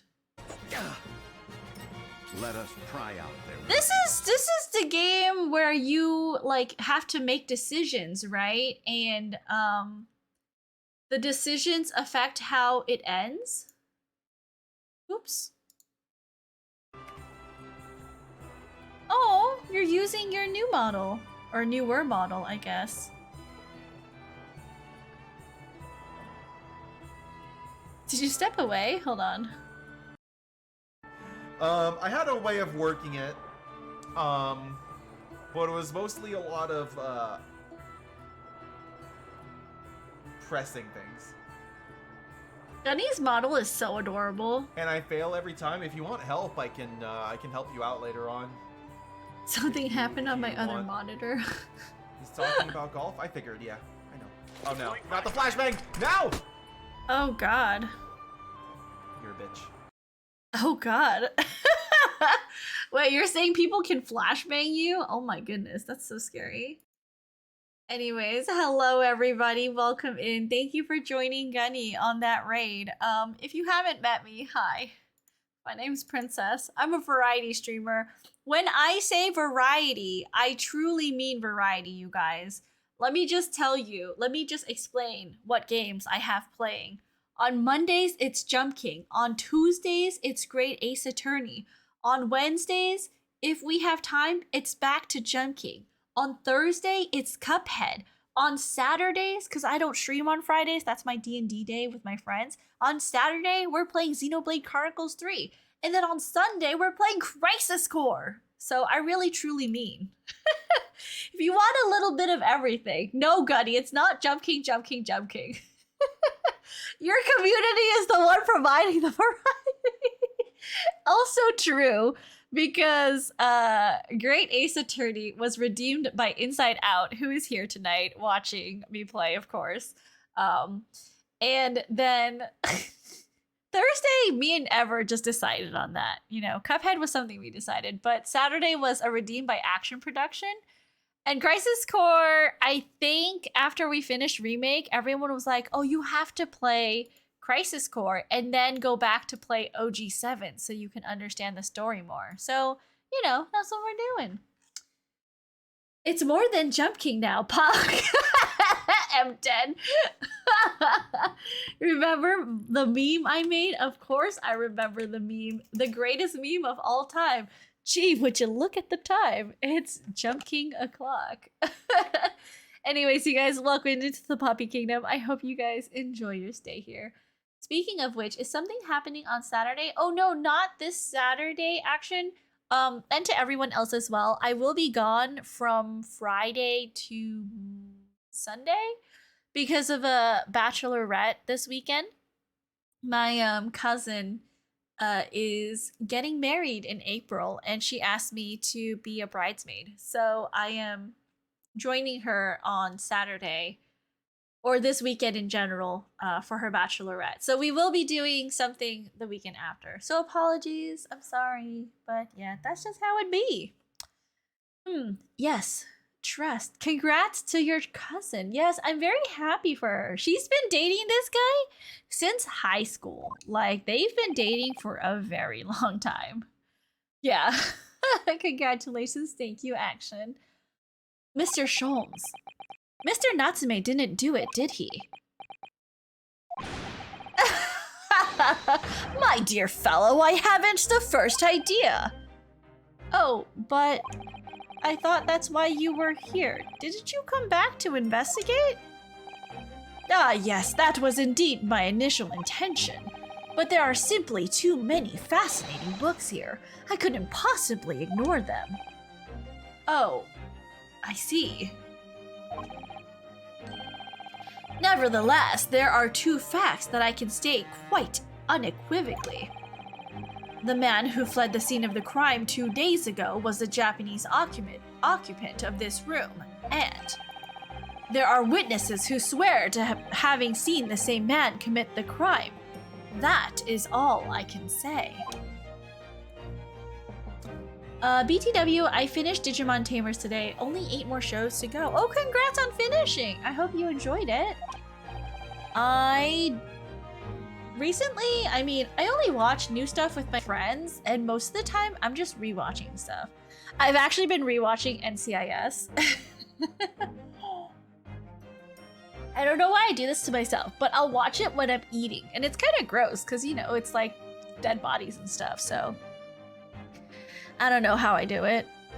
Oh, and one more thing. Oh, what is it, Mr. Sholmes? Tell us. I cannot say with any certainty whether or not it is of relevance to this case, but I am quite sure that the retired army man who owns this property is hiding something. Mr. Garadeb is? Mr. Sholmes said as much before, actually, didn't he? Anyway, at present, that is really all that plays on my mind in relation to the case. Mr. Naruhodo. As yet, our investigations have uncovered nothing that could help establish Mr. Natsume's innocence. No, you're right. Perhaps it's time we probed a little deeper into Mr. Garadeb's secret. Just remember, I cannot be sure whether the landlord's secret will prove to be of relevance or not. But I wish you every success, of course, Mr. Naruhodo. Want to finish so much, I decided to watch more of it till I got up to the last 3 episodes last night. Ooh! So of course, just 3 more you had to finish. I love rewatching Brooklyn Nine-Nine. Cheddar is the best character. Captain Holt is a close second. Changed my mind. I love Captain Holt. Of course, I love Cheddar. Cheddar is number 1. But I love Captain Holt. And, I mean, Amy. Amy is like, I just get her, you know? Like, she's my person. I think me and Amy are very similar, which is why I just get her.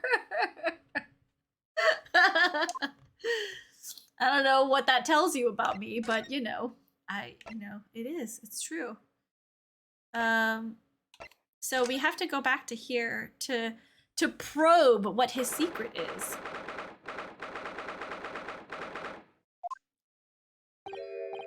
Ah, you pair again. Tell me, was the detective chap, I forget his name, still hard at work down there? Mr. Herlock Sholmes? Ah yes, rings a vague bell. All that detective business isn't really my thing, I'm afraid. Well, Mr. Sholmes is in his element down there. Jolly good show. Another cup of tea, if you please, Joan. Now then, why don't you tell me what... For the upteeth time, woman, will you watch the what folly you're, doing? I shall be serving dinner shortly, sir. Shortly, sir. So you think the Dewey Decimal System is a turn-on? I mean... being intelligent is a turn-on. I'm like Mulan, right? How about a girl who has a brain who always speaks her mind? Nah.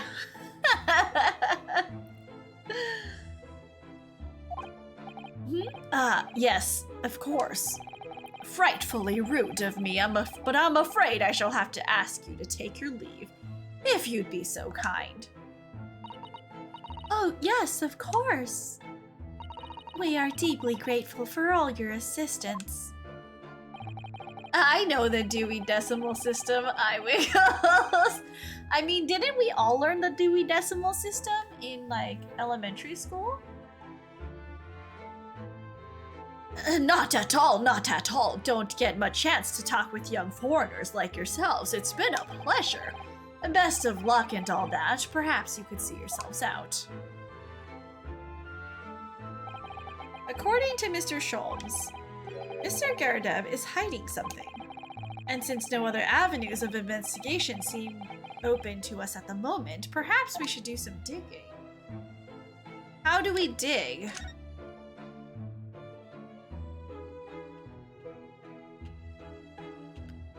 But is there anything? Oh, what the fuck? Okay.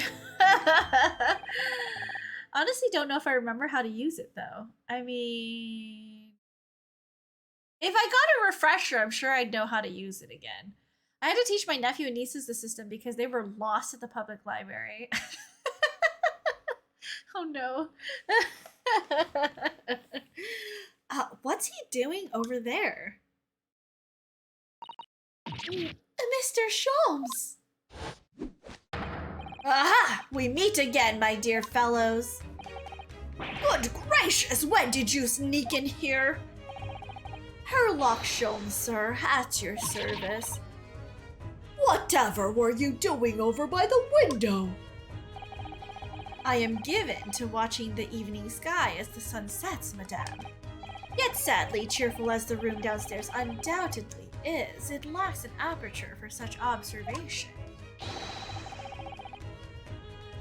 So I took the liberty of borrowing a small corner of space by the window up there. I'm sure if someone told me how to use it, I know how to do it. I mean, yeah, that's generally how people learn stuff, Princess. I mean, like, you wouldn't have to teach me all over again. I think I would just need like a quick refresher, and then I'd be able to use it again. Okay, show that's what I meant. My problem is I'm actually really smart, but I'm equally lazy. It's okay. Smart, lazy people are how we get many of the innovations we have today. Huh. Well, keeping an eye to one's windows at dusk is the prudent thing to do in London, I'm gathering. And one other thing, Mr. Naruhodo. Oh, me? I thought perhaps you might be in need of a certain great detective's great mind. Wait, he's not talking about... Is he? I didn't expect to be going through that again so soon. Do you mean, Mr. Sholmes? There is a mighty secret in this modest room. My eyes see even the most trivial of trifles. I take it you're prepared, Mr. Naruhodo. I think so. There is just time enough for one of my greatly admired great deductions. Let us conclude the matter before dark. Work smarter, not harder. Exactly. I like that Naruhodo has to brace himself mentally and emotionally. Inside out, you don't understand. This is how draining the great deductions are. That he has to, like, truly prepare himself. Sorry, just cracking my back. Mr. Garadeb, though it would seem you are a military man of considerably distinguished service, your standing as a landlord is most certainly not what one might call first-rate. I'm afraid, sir, that is all too clear to me. There are two conclusions I have been able to draw by careful observation of your living arrangements. I beg your pardon? The first is that even as we speak, you are concealing the presence of a ferocious beast in your care. And the second is that as a result of the beast's violent rampage, you have lost something very dear to you. Mr. Naruhodo, look! The old man's broken out in a cold sweat. Unbelievably, it seems Mr. Sholmes' conclusions are both spot on. How could you possibly? How could I possibly know? You mean to inquire. The answer couldn't be simpler, sir. For in the dense jungle of logic and reasoning, I am the king of beasts. I'm sorry. What? Crazy Sherlock. Oh, that was Garadeb, not the maid. My bad. And I know only too well that wild beasts are not easily tamed. So, shall we begin? Once again, Herlock Sholmes is proud to present his logic and reasoning spectacular.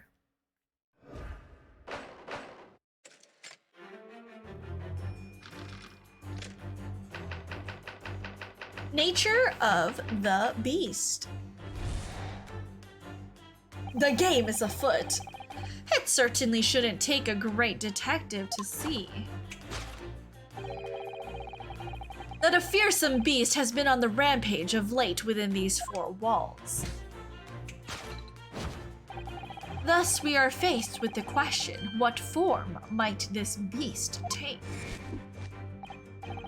For a man with a military breeding, your eyes are uncommonly candid. Your furtive glance, Mr. Garadeb, leads us directly to the answer. The true nature of the beast that has run rampant here is revealed by that lion statue. Yes, Though an army man, you appear unimposing at best. A fact that has fueled your admiration for the mighty lion, the king of beasts. What is this piffle, I ask you? In the end, your admiration became so great, in fact, that you had a living, breathing specimen shipped from India, which you tried to keep in this very house. What? Why does he have... Excuse me, we need to pause. Did you see his face? He had a red slap mark on the right side of his face. Did anybody else see that? Just me? No? Yet living with such a wild beast proved more difficult than you had imagined. The chilling traces of a wild rampage are still very much in evidence. Well... Yet as we look around, the beast in question fails to present itself. Where could this angry creature have disappeared to? Madame? Me? I pray you do not consider me unchivalrous, but it is plain to me with one glance in your direction. Hello, Hermes! One glance in your direction? Yes, you are such a cutie. Look at you. You're such a good boy. Yeah, baby. Good boy. Can I get your paw? Good paw. Can I get your other paw? Good other paw, Hermes. Good boy. Come on. Up. Up. Hermes. Up on the sofa. Good boy. Is this your burrito? Oh, yeah. Get it. Get it. Sorry. Okay. my dog is getting settled in again, you guys.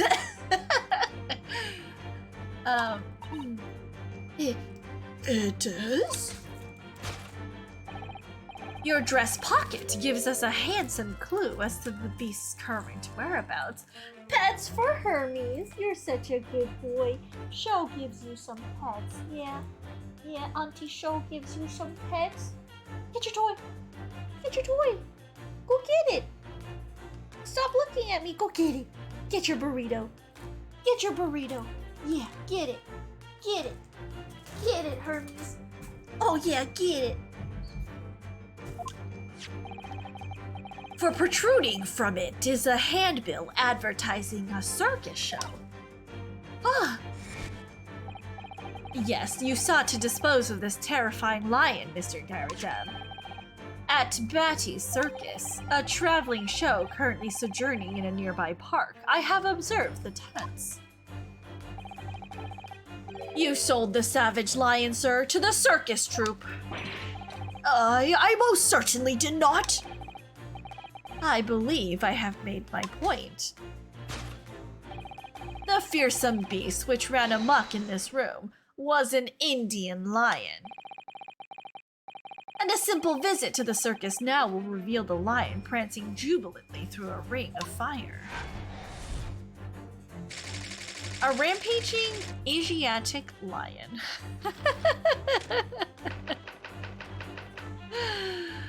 Aftermath. Now, Mr. Garadeb. It is plainly clear that you still have deep feelings for this formidable beast.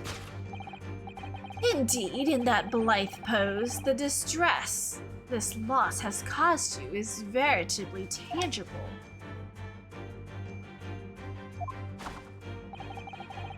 Your head weighs heavy on your shoulders, the pain you feel being revealed by that supporting arm.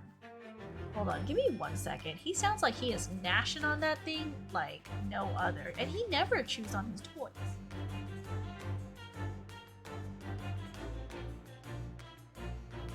Get it, Hermes, get it, good boy. I turn around and I see he has 3 toys in front of him. He's chewing on his wine glass toy, his gingerbread toy, and his burrito toy. Get it, Hermes. Good boy. That is so funny. Okay. No wonder he's so excited right now.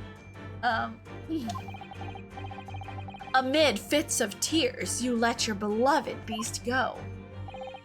The strain of losing something so dear to you is clearly visible in your visage.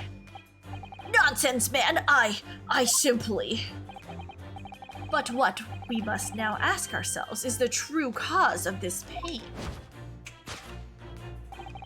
And we need only follow the direction of your gaze to find the answer. Yes, it is the pile of bills that has given rise to the pain you suffer. Every envelope contains another demand for payment. For cartloads of meat, potatoes, wheat, and tea. Indeed, feeding your beloved has had a devastating impact on the financial circumstances of your household. And so you had no choice but to let it go. Yes, well, Now, in a final fit of rage, the ferocious beast carried out one last, unimaginable attack. Unimaginable? The aftermath of which can be clearly seen by observing the carpet over there. A very expensive woolen carpet, if I'm not mistaken. Oh, dearie me. What could have caused such a destructive outburst? This time, madame, I'm afraid it is you who has inadvertently revealed the truth to me. Your wandering eye has settled upon the answer very neatly indeed. Yes, to explain the dire state of the carpet, we need only look at the Tower of Cakes. There is no creature more dangerous on this earth than a beast with an unsatiated appetite.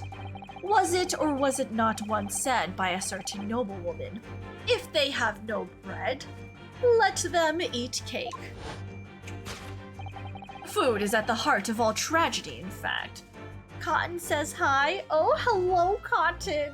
Are you just walking all over Martine's keyboard? Hello, Cotton. Hello. Can you hear me? I hope you can hear me. Who's a good kitty cat?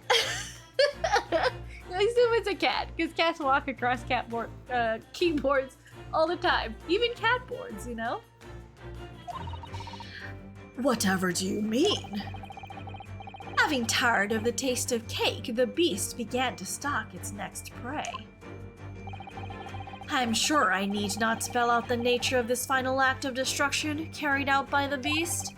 There is only one logical conclusion. And my dog is really going at it. I can, like, it is so crinkly right now. What is he?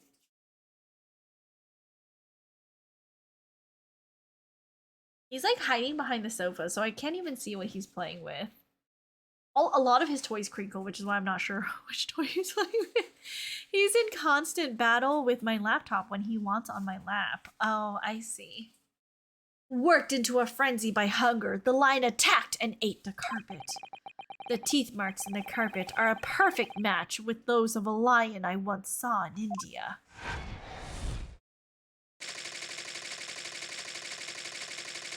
Carpet gnawed on by the starving lion. Thus concludes Herlock Sholmes' great deduction of this beastly puzzle. I'm in a new place, but been too tired to move to hook up my desktop. I mean, no worries, right? You take your time. It's so raw. Ugh! What is the matter with you, Joan? You're pouring scalding hot tea all over me. Oh, I'm sorry, Mr. Garadab. I'm afraid I didn't notice. My deductions can be startlingly sharp. It stands to reason that your cup runneth over. Indeed, my revelations can make people spill tears at times, too. Oh. Mr. Sholmes, sorry to butt in again, but could I make an observation? Maybe just a little bit, because you are kind of wrong. Why would a lion go after a carpet if he could clearly eat a person?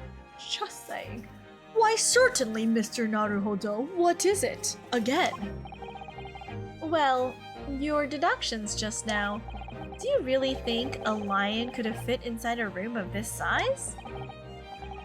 Indeed, it is the only explanation for the facts. The terrifying truth all too often lies beyond the realms of common sense. But wouldn't it be an idea to consider what lies inside the realms of common sense as well? But if an uncaged lion has run amok in this very room, surely Mr. Garadav and his maid would have been hurt, or worse. Oh yeah, bud. Oh yeah, you're playing with your toy? Get it. Get it. Get it, honey. Oh, he's a good boy. He's just like mashing like 3 toys. It is so funny. He is playing with so many toys right now. I'll see if I can take a picture of his toy pile later. Usually my room ends up being like just... I have a pile of toys in the hallway, and whenever he comes to see me, he'll like pick up a toy and drop it off in my room. And I have to clean up the pile. It just built up over the week, and it just gets like exceedingly like busy in here. And I step on things all the time, and it makes squeaky noises. Isn't that right, Hermes? Yeah, isn't that right? You're such a good boy. Yes, but you leave your toys everywhere. Ah, that's where you are stuck. No doubt the former military man held his own against the beast using that large cannon. I thought you said that they sold the lion to the circus. And what about the food? Meat and potatoes are one thing. But I don't believe I have ever heard of a lion that drinks tea. Ah, my dear Miss Susato, it occurs to me with some regularity that irrespective of race and breeding, whenever anyone lands on Great British soil, they are infused with a highly appropriate taste for afternoon tea. Oh, what a glorious notion! Well then, Mr. Naruhodo, it's your turn to shine again. I had a feeling that was coming. A slight massage, that's all Mr. Schall's deductions need. You can do it. Excellent. I've been waiting for my trusty partner in deduction to step forward, Mr. Naruhodo. We don't even know yet whether or not this is going to help with Mr. Natsume's case. Still, uncovering the truth is always worthwhile, whatever the motivation. At least, that's what I want to believe. Yes, isn't that right? Uncovering the truth is always correct? Yes? Yes, Hermes? Go get your toy. Go on. Get your toy. Oh, you're gonna sit there? You gonna sit there without your toy? Okay. Okay, buddy. Let us start again from the beginning of Herlock Sholm's logic and reasoning spectacular. Alright, bud. Course correction. Hold it, Mr. Sholmes.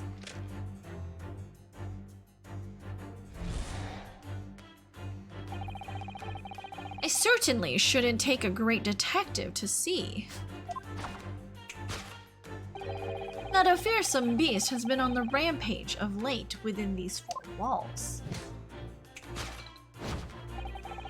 Thus, we are faced with the question, what form might this beast take? Ah, for a man with a military breeding, your eyes are uncommonly candid. Aye. Your furtive glance, Mr. Garadav, leads us directly to the answer. The true nature of the beast that has run rampant here is revealed by that lion statue. I really didn't see the lion thing coming. No, but if you observe Mr. Garadav's reaction, it rather seems as though some beast did indeed run amok here in this room. Yes, something with a very fierce nature, but it couldn't have been a lion transported from India. So what was it then? We must follow Mr. Garadab's gaze. That will lead us to the true answer. It must have been this. Take that! Is it not? Oh, it is. Is it? The true identity of the beast that tore this room apart is these shells. With their butter wouldn't melt accomplice, the cannon. But war is good for nothing, it only brings destruction.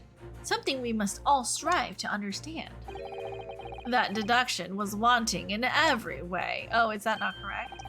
Yes, I was wanting you to hear it. I'm quite proud of it. I find myself wanting never to have heard it. I'm quite pained by it, in fact. Oh, okay. Okay, I'll try again. What is he looking at? What the fuck? Well, what do we know with some certainty is that a destructive creature has been at work in this room, and that Mr. Garrett-Deb inadvertently looked in the direction of something that gives its identity away. Yes, if we were to investigate thoroughly enough, we ought to find the answer. What did Mr. Garrett-Deb turn to look at? It's here somewhere. We simply need to find it. Okay, so he didn't look at the lion. Is it the frame?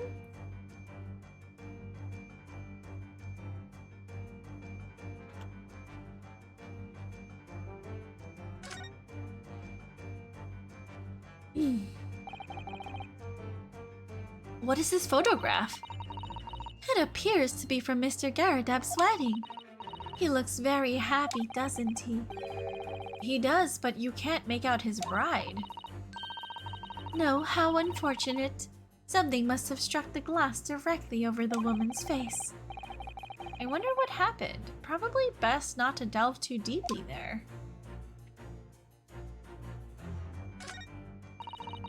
The glass is broken, so you can't see the bride's face at all.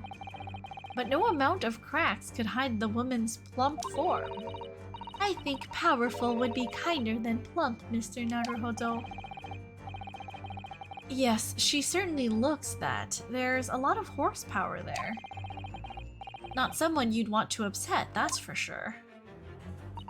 Oh, look! Have you noticed her wedding ring? It's very large, isn't it?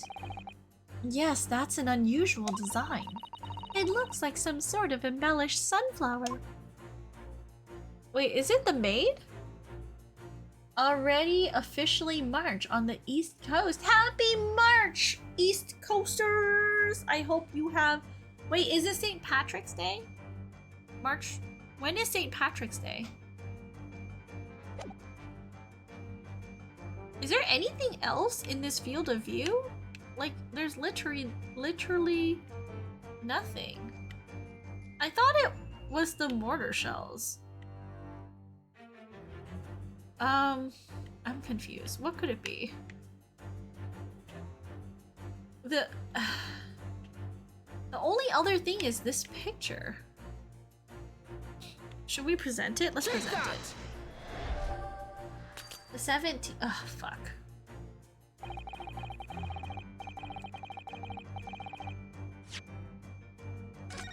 We have to save, because I'm definitely gonna fuck this up. March 10th day is my favorite holiday in March. Oh, Mario Day? I see. The 17th. Oh, St. Patrick's Day is the 17th. Okay. Though I have yet to examine it in detail, I can assure you that it holds the answer, because I'm employing an extremely advanced detection technique called jumping to conclusions, you see. Okay, so...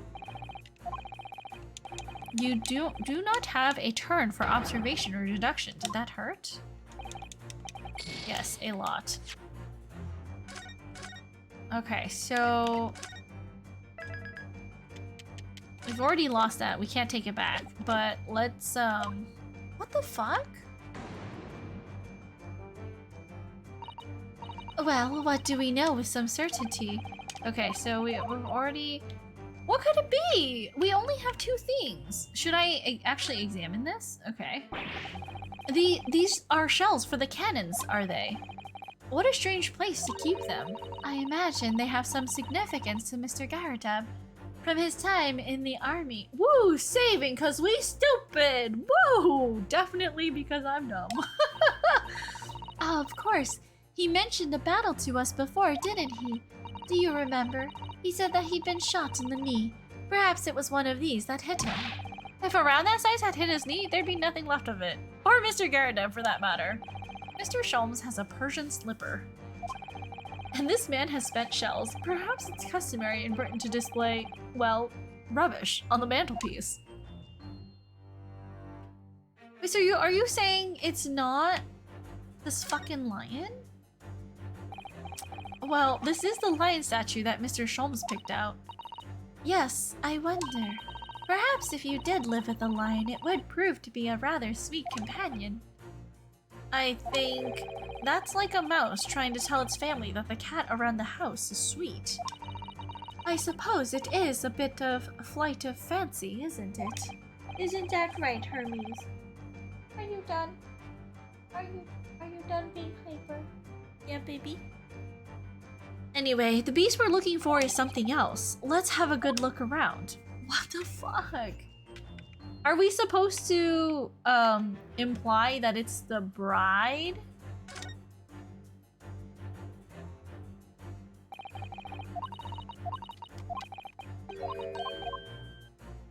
Are we supposed to present this? The around my house is sweet. He's got 3 modes. Eat, drink, litter box, and sleep. Take that! Oh, it is. The newly wed bride. Okay, wait. Let's save. Let's save. I'm saving. Save. I'm gonna make a lot of mistakes from here on out, so apparently we need to save. He's too old to chase a rat.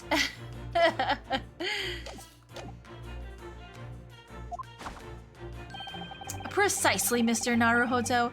No other explanation could possibly fit. Yes, this framed picture prints your wife, Mr. Garadeb. And while we lament the fact that her face is obscured, we can still make out her mighty arms and note the considerable horsepower they must contain. Oh, Indeed, surely any woman of such powerful constitution would be honored to be described as a beast. Honored might be stretching a point. Too late, the fact remains that the beast which so clearly savaged this room was your wife, Mr. Garadeb. Ugh! The chilling traces of a wild rampage are still very much in evidence. Well... Yet as we look around, the beast in question fails to present itself. Where could this angry creature have disappeared to? Madame? Me? I pray you do not consider me unchivalrous, but it is plain to me with one glance in your direction. It is? Your dress pocket gives us a handsome clue as to the beast's current whereabouts. The poor, fragile, defenseless woman is beside herself. Well, I don't know about fragile. Oh dear. Anyway, Mr. Sholmes is quite right. There's no sign of a Mrs. Garadeb anywhere. But it seems there may be a clue as to her whereabouts. A clue that this maid is trying to hide. I wonder where Mr. Garadeb's wife could be. Isn't it her?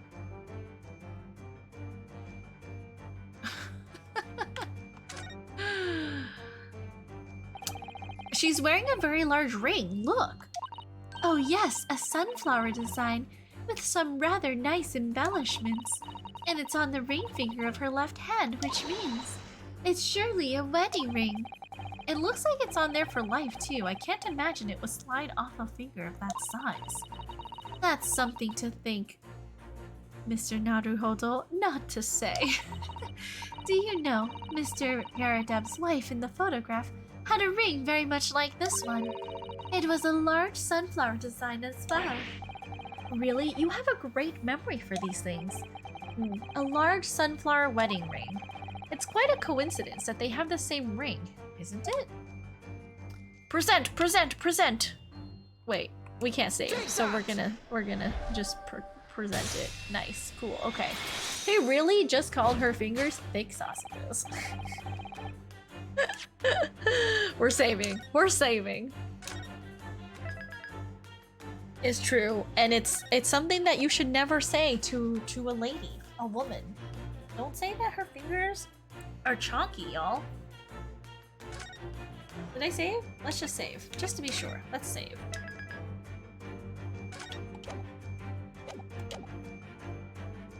Your wedding ring gives us a handsome clue as to the beast's current whereabouts. Oh! Indeed it does. That flowery band gleaming on your finger gives you away. For it is identical to the one shown on the hand of Mr. Garadeb's bride in this photographic print. In other words, you are no ordinary household maid. No. You are Mr. Garadeb's lucky bride. You are Mrs. Garadeb herself. Oh my word! So they're married, I guess. So that's so that he could keep up appearances? Because they said about like middle class, right? Well, jolly fine detecting, sir. As you rightly surmise, this is my wife, yes, my Joan. Rather let herself go, you might say, but she was a bally corkerback. Ah! It would appear that you don't live in the most comfortable of circumstances. After all, you are a retired army man, yet you are in the business of renting out rooms. I would assume, therefore, you have insufficient means to employ a maid. Would that be correct? It's not right, I tell you! I was 2nd Lieutenant of the 3rd Regiment. A man has his pride, don't you know? By golly, it's a sorry thing when a chap can't even afford to have a single maid in his employ. Yes, here in London one is rather judged. A household cannot be considered worthy of society if it employs no staff at all.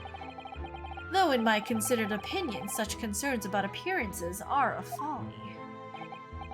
You mean Mr. Garadeb has his wife work as his maid? Precisely. Am I right, Mr. Garadeb? Only in company, obviously. But listen here, this must remain a secret. Tip-top secret, please.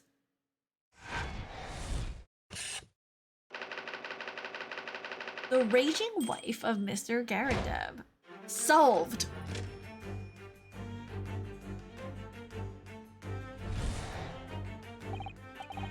Now, Mr. Garadeb, we're just saving a lot. We're saving so much because we're really bad at this.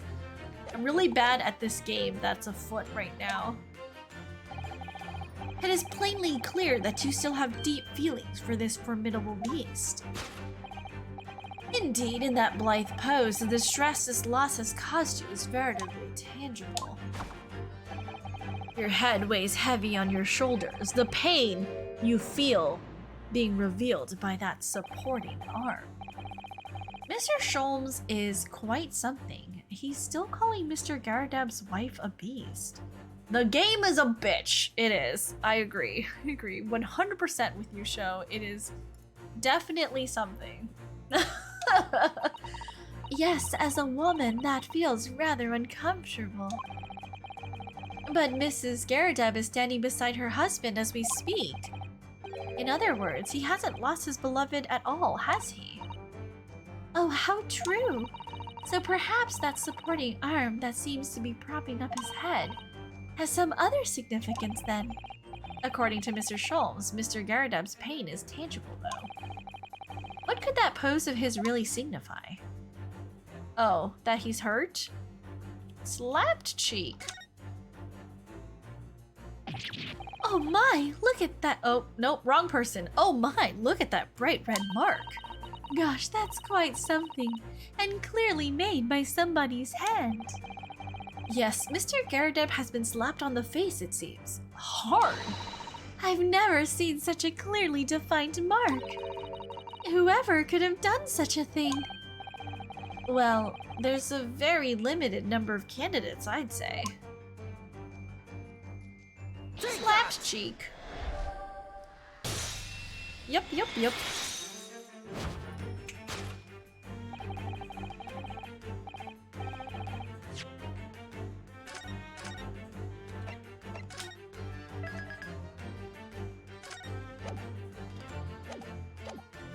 Your head weighs heavy on your shoulders, the pain you feel being revealed by that slapped cheek. And of course, the deliverer of that impressive mark on your cheek that refuses to fade. Was you, Madame Joan Garadeb. Look at her sparkling eyes, oh my god. Well, yes.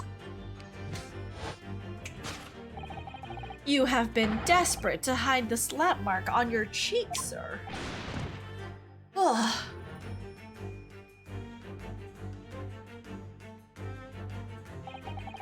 How the blazes! How did you work that out, man? Nothing escapes the notice of one trained in the art of observation, my dear fellow. That's why you haven't looked directly at us even once. It does look like a crescent moon. That's actually hilarious. To keep your other side from view. Well, Now, let us proceed to the next conundrum. Why were you subjected to such a violent slap? In other words, we must ask ourselves, what caused Madame Garadeb to fly into a rage? And we need only follow the direction of your gaze to find the answer. Yes, it is this pile of bills that has given rise to the pain you suffer. Didn't Mr. Sholmes say that the bills were all for lion fodder?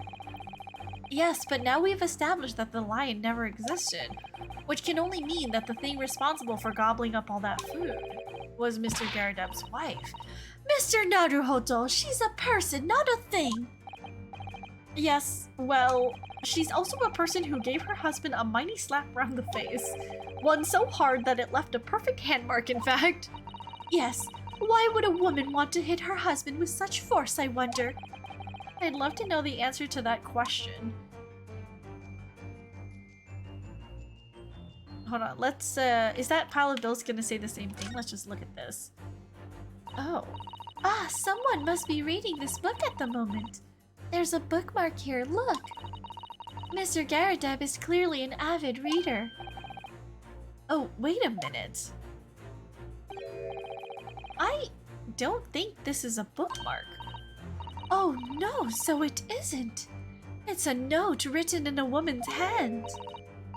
Oh, James, I love you. Yours, Mary. And look, right next to the signature here. Lip marks, made with lipstick. Oh, what a passionate and romantic gesture. Don't get any ideas, Susato-san. Oh dear, I'm sorry. So this bookmark is actually a love note then. It must be this love note. Oh, piles of plates. Broken plates. What precipitated the slap? It must be this. Of course, the love note.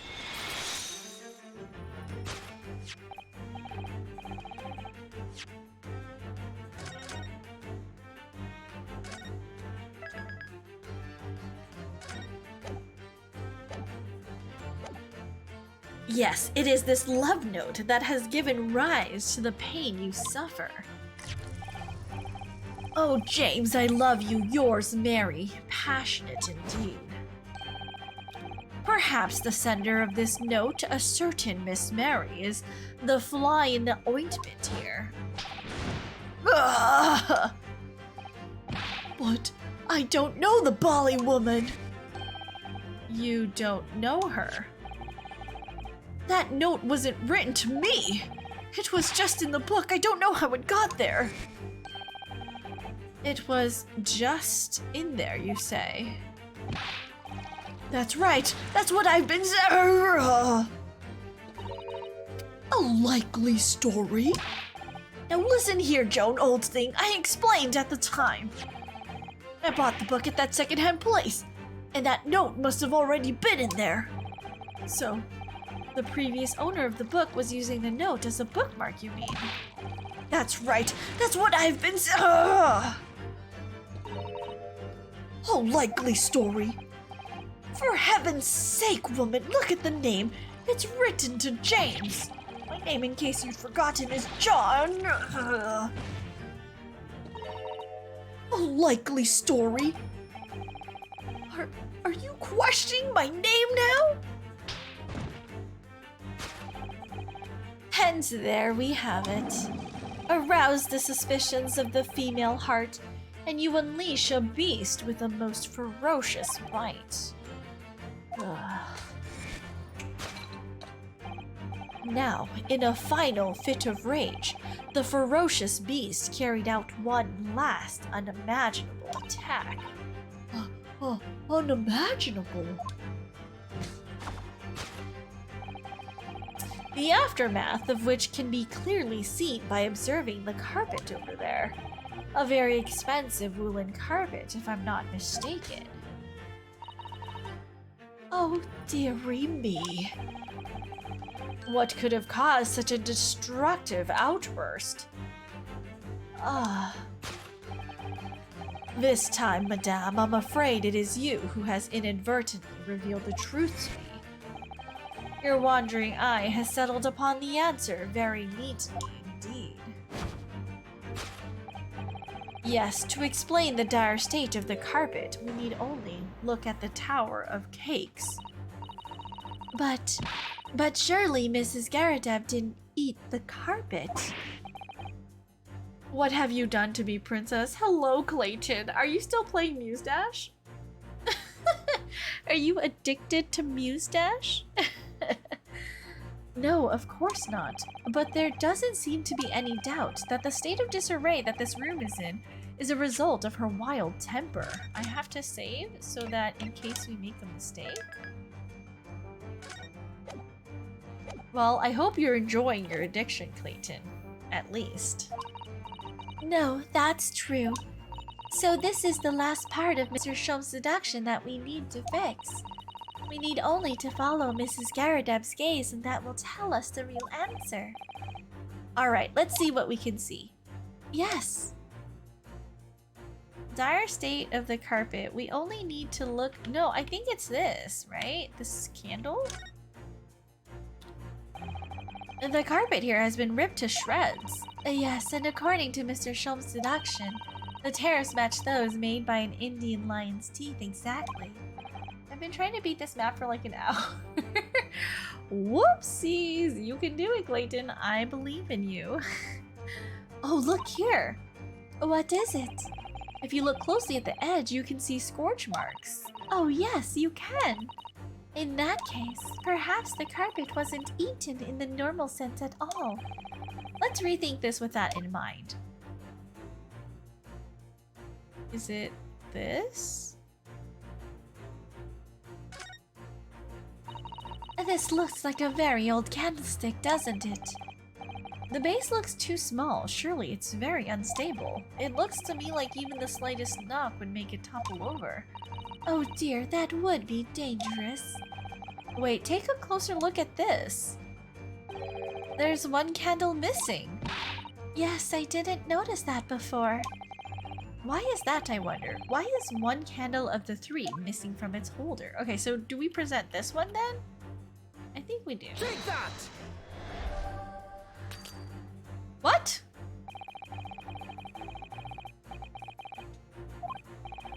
Now I realize that appears to be something of a circular argument. However, it's the tack I've decided to try and I'm not changing course now.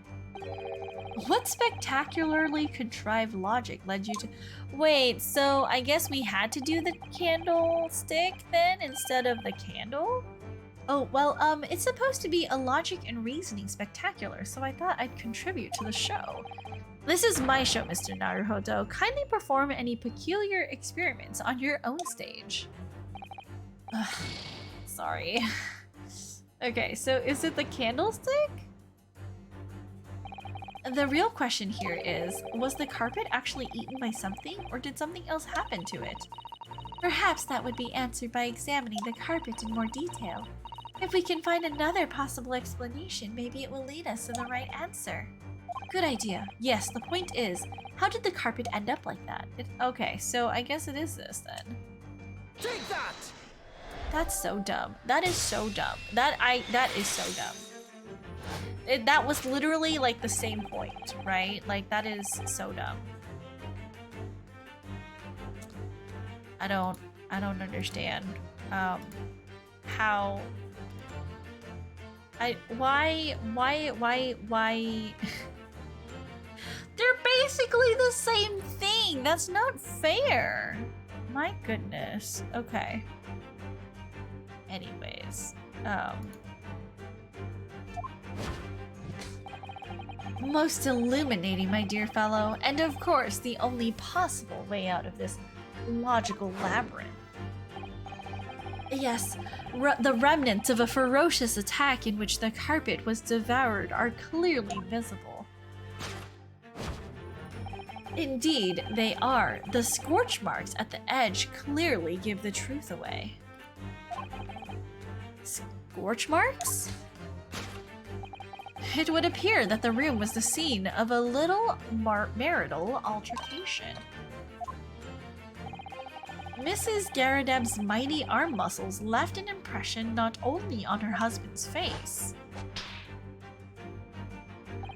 but on the entire room. The force of her strike caused a candle to fall from the holder. And in seconds, the carpet was alight and the whole corner of the room in flames. Yes,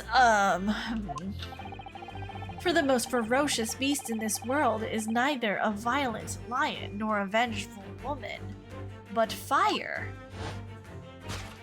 And in this room, that ferocious beast bared its claws and ran amok. Eloquently put, my dear fellow. So you see, there is but one conclusion here. I love when they do it in sync. It is just so adorable. After the sparks of marital discord flew, this room was the scene of a fire.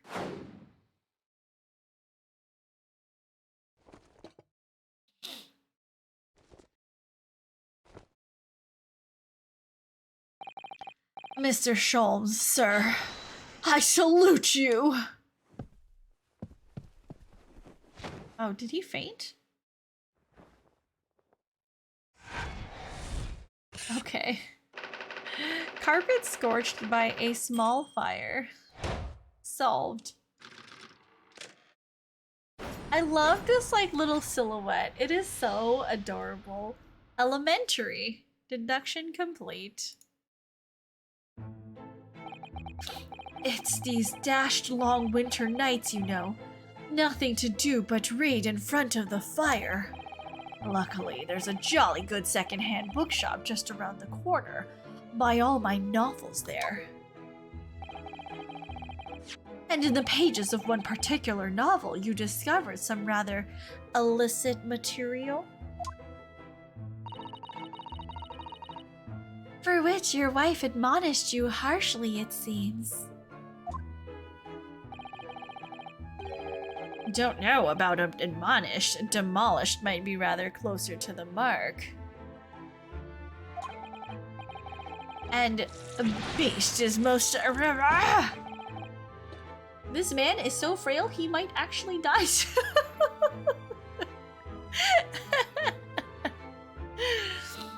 Here we go again. And the carpet, was that destroyed by fire when a candle fell on the floor? Afraid to say it was. Happened in the blink of an eye, you know. The whole place filled with smoke. Couldn't see a bally thing. I was caught between the old stick's rage and the raging flames. You paint a torrid picture, sir. One that would have been most entertaining. That's sympathy for you. Didn't take long for the fire to spread, of course. The bally furniture started going up as well. We've had to hide the mess behind that screen for the time being. Over here, Mr. Garadeb? Well, you have nothing more to hide now, if you'll allow me.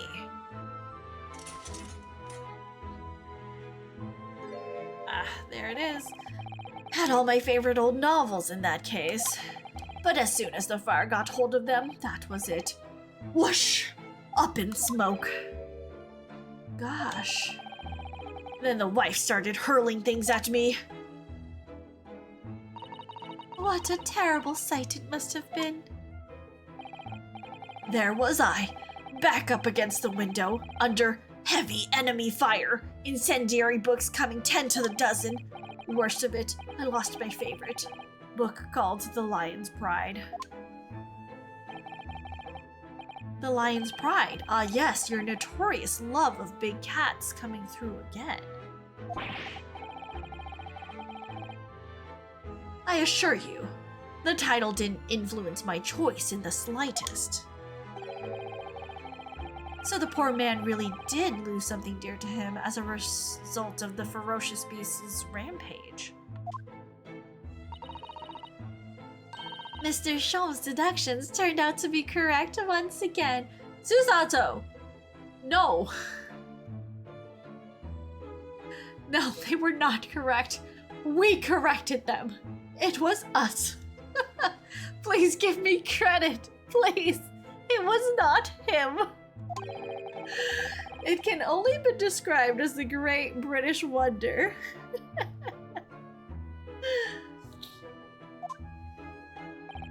I tell you, it was total carnage. Flames everywhere and the old stick in full fettle.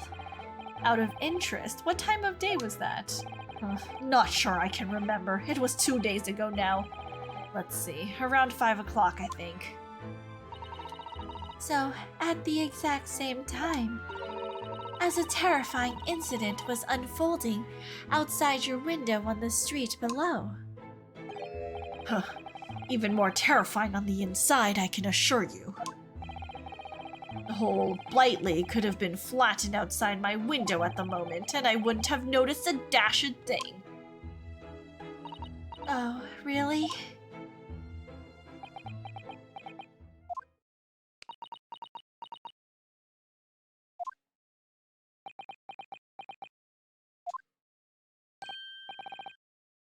Mr. Sholmes? Yes, Mr. Naruhodo, what can I do for you? Well, I think we've got to the bottom of Mr. Garadeb's situation now. But what does it have to do with Mr. Natsume's circumstances? I can't help you there, I'm afraid. What? My dear fellow, if you recall, I did say as much from the outset. I warned you that although I knew the retired army man to be hiding something, I could not be sure whether his secret would prove to be of relevance or not.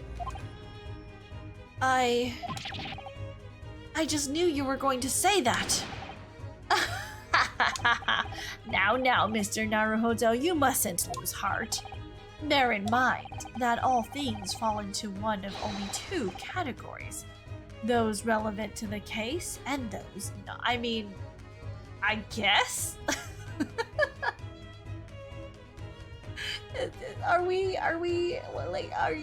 What is this? Are we just like stating the obvious here? I don't understand. That makes no sense to me. Well, no matter. It is of far greater importance that you make up your mind now. Sorry? Visiting hours at the prison will soon be over. Oh no, is it that time already? If we're to accept Mr. Natsume's case, we have official paperwork to attend to. So that's it. No more time to think. Perhaps you'd like to betake yourselves to bidding us farewell now. I must prepare supper for Mr. Garadeb. Oh yes, I'm so sorry. Thank you both very much for your time. Souseki-san will be waiting for us, and I'm going to have to give him an answer. Okay, so let's go back to the prison.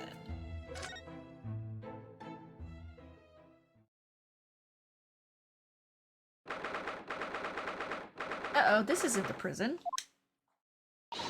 It's time, Mr. Naruhodo. We must hurry back to the prison.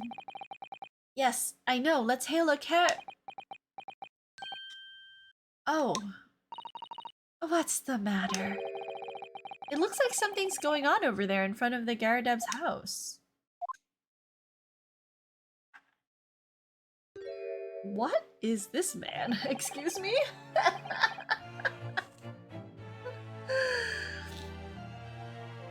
I know thee not, old man. Fall to thy prayers. Who are you calling an old man, you rum-looking niminy-pininy? There are more things in heaven and earth, Horatio, than are dreamt of in your philosophy. Who's this Horatio fella? What are you on about? Excuse me. What the? Who are you now? I'm sorry. It just looked as though there might be some problem here. And my associate here, Mr. Ryunosuke Naruhodo, is a lawyer, you see. A lawyer? What? If I can be of any assistance, I'd be happy to help. I'm from Japan, but I have studied English law.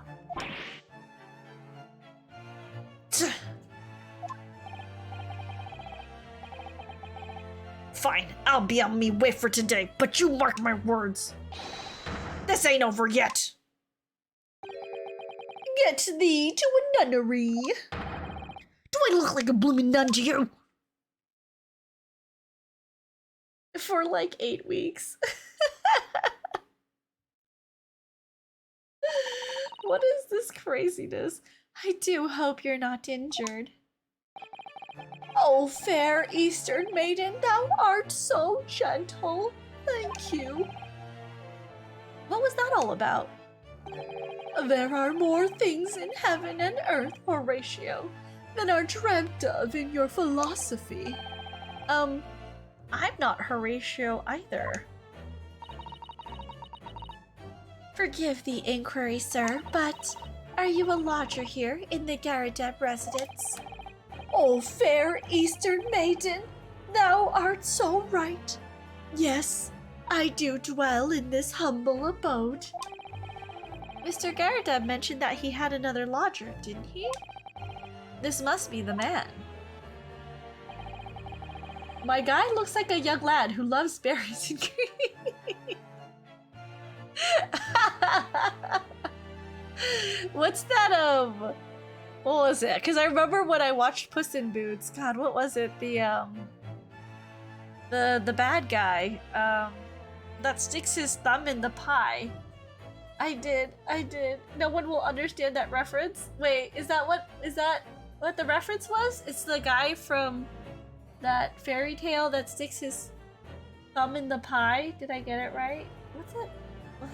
I don't remember what that was called.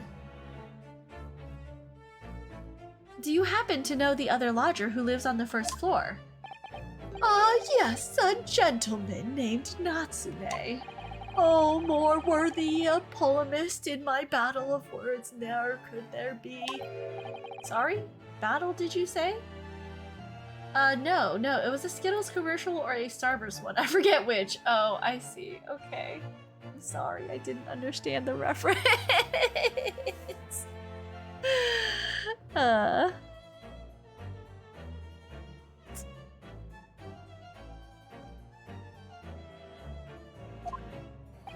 Who is the stronger, Hamlet or Macbeth? Mr. Natsume and I sparred long into the night. Okay, I'm gonna... Jack Horner. The reference is for Starburst commercial. Okay, I will definitely be watching this later. That is so funny. That video is like the old YouTube ratio, which cracks me up. God, remember when? I see. I don't fully understand, but it seems Mr. Natsume and this gentleman are acquaintances at least.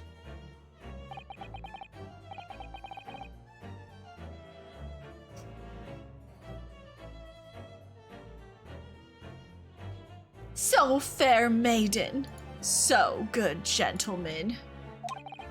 I can tarry here no longer. Fare thee well. I didn't really understand him, but I think he's returned to his room. It seems he's unaware of what's happened to Mr. Natsume, so he can't really help us. With Souseki-san and that man as lodgers, the Yaradib house is certainly full of eccentrics. Anyway, I'll go find a carriage. Yes, I'm sure Mr. Natsume is eagerly awaiting our return. Let's hope we can go to the prison before visiting hours are over.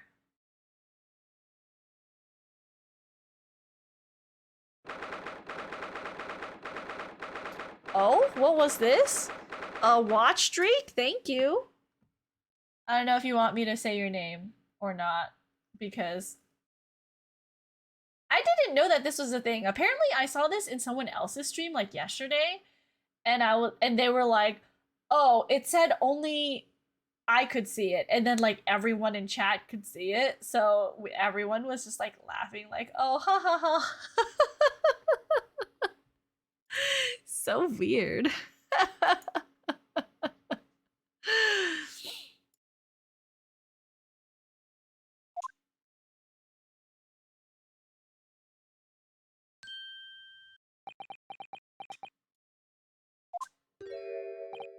Oh, it's you! You're here! You came! Locum student Mr. Naruhodo Esquire! I can't believe you came back! I'm so touched! We are so sorry to have kept you waiting, Mr. Natsume. Oh no! Think nothing of it! Relax! If I were a cat, I would purr with pleasure at the company of such fine compatriots. You get extra channel points for the watch streak. That's why everyone has 100,000 probably. I think Sho mentioned this yesterday as well. It's like Sho's been tuning into every stream because of the extra channel points from each watch streak. Well, I'm glad that you guys are, you know, I'm glad that Twitch is incentivizing it and allowing you guys to earn more of those points so that it takes less time to get to the 100K. Because I know everyone has all these games that they're like, Princess, you have to play. Princess, you have to try. And so I do enjoy experiencing the games that you guys recommend because it's been good so far, you know? Noble, nurturing, never failing, Nipponese! Oh, now, let's not get carried away. Oh, I quite agree. There is nothing more reassuring than the familiarity of one's native land. On the other hand, it is through friendship transcending international borders that one truly appreciates the fact. Such is my belief, at least. It's you! The miserable, rotten spy! Herlock Sholmes! Mr. Sholmes, what are you doing here? I'm still waiting for the Resident Evil 7 cash in. No, absolutely not. I'm gonna pee my pants and then I'm gonna expire for real. Ever will definitely be screening any scary redeems because I might actually die. I'm sorry. I'm rethinking of the games I'm thinking. I do want you to try them out, but with Xenoblade 3 being a long story, I feel like I might have to wait on my next redeem to figure out just to relax you remind from any more story. Mostly Xenoblade 3. Gotcha. I mean, yeah, it's always there, and I feel like it takes some time to earn the 100,000 anyways, so I know some people just like to drop boxes on me too much, so I don't know if they'll be building up the 100,000 anytime soon, but you know. I have no intention of doing anything per se, save observing, of course. Whatever do you mean, Mr. Sholmes? Well, having encountered some curious reading material in that gloomful room, and having unmasked the secret identity of that eccentric pair, I decided I should drop in on my way home to see how our divested friend is faring. It does, but during the start of this year, I got 66.7k. Wow, that is a lot. Already? It's only been 2 months. Well, I guess that's true, because you also redeemed yours around the new year. Show says they already have 100,000, and they redeemed around end of December. So that about tracks. Damn. The moral of the story I'm getting from this is maybe I stream too often. Maybe I stream too often and you guys can collect too many points. New Year Eve, so before the 1st of the new January. Yeah, that's true. Gloomful room. At least your accommodation here offers a window, my dear fellow. In that sense, it is the superior option. Anyway, I must commend you on your taste in books. My day has been a delight and cost me not a penny. Huh, you! How dare you! Herlock Sholmes! Ugh. I've had it. I'm through. I'm at the end of my rope. I should never have come to Great Britain. It was a terrible mistake. That, and with the Discord and schedule, I finally get to catch more streams. I'm so glad that that's helping you, Action. I'm really happy. Haunted by spirits in those accursed lodgings, no doubt. My luck will be cursed in tomorrow's trial as well. My whole life is but damned! What are you thinking, Mr. Naruhodo? He mentioned that once before, didn't he? That his lodgings were cursed, I mean. And there is much truth in Mr. Mustache's words. What? Cursed is a wholly appropriate description, I would say. For the man's lodgings, and indeed for tomorrow's trial. What's that supposed to mean?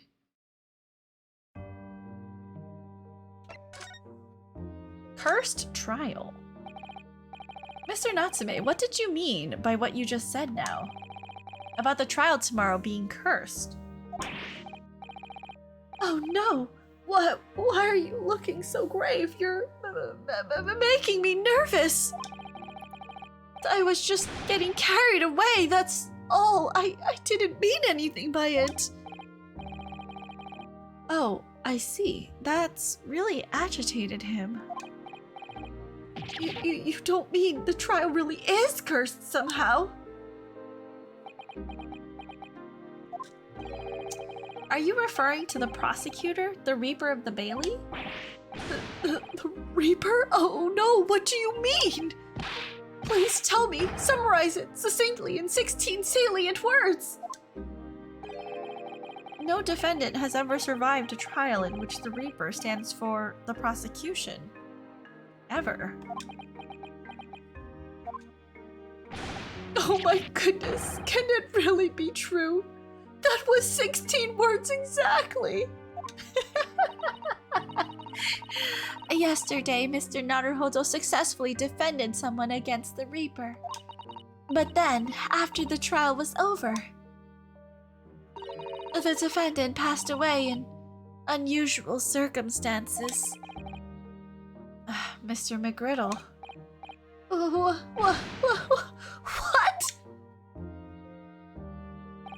I am impressed, Miss Susato. You have an eye for detail. Actually, the Lord Chief Justice told us.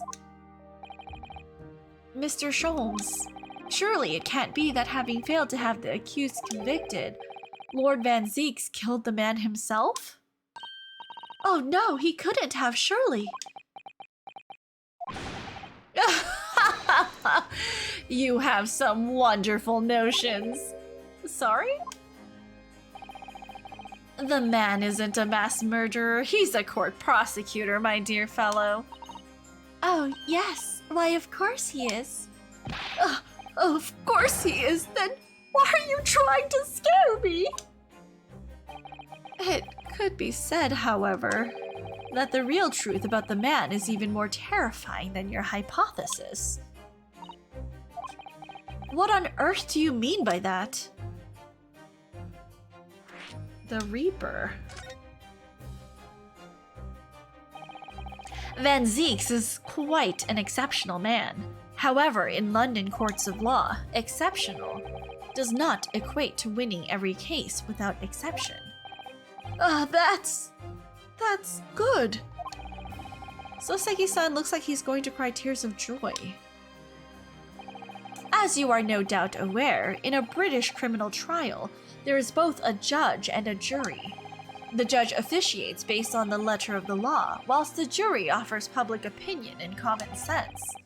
It is an excellent system whereby the defendant's guilt is considered from several points of view. However, public opinion in particular is somewhat easily manipulated. Right. Criminals and corrupt lawyers, for that matter, can use it to their advantage. By any means at their disposal, contriving evidence, calling imposters as witnesses, and so on. By such underhanded means, those who would want to, are able to sway the jury, which means that even in the light of irrefutable evidence, the prosecution can fail. But it means the wrong verdict can be passed. And sadly is from time to time, my dear madame. It is simply the reality of the situation. And that's all right? However, those indicted by Lord Van Zeeks cannot escape justice. Their fate is sealed. Oh my! Though the adjudication may see them leave the courtroom with their freedom, within months they all disappear. It is most striking. Disappear? But how? By all manner of misfortune, sir. Perhaps they are trampled under a passing carriage. Perhaps they fall into the Thames and drown. Perhaps they are suddenly overcome by a raging fever, or perhaps attacked by highwaymen. Oh, no.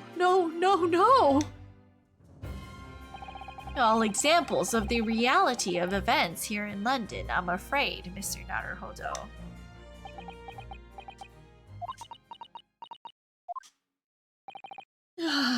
I knew it. I'm a dead dodo, done for, doomed!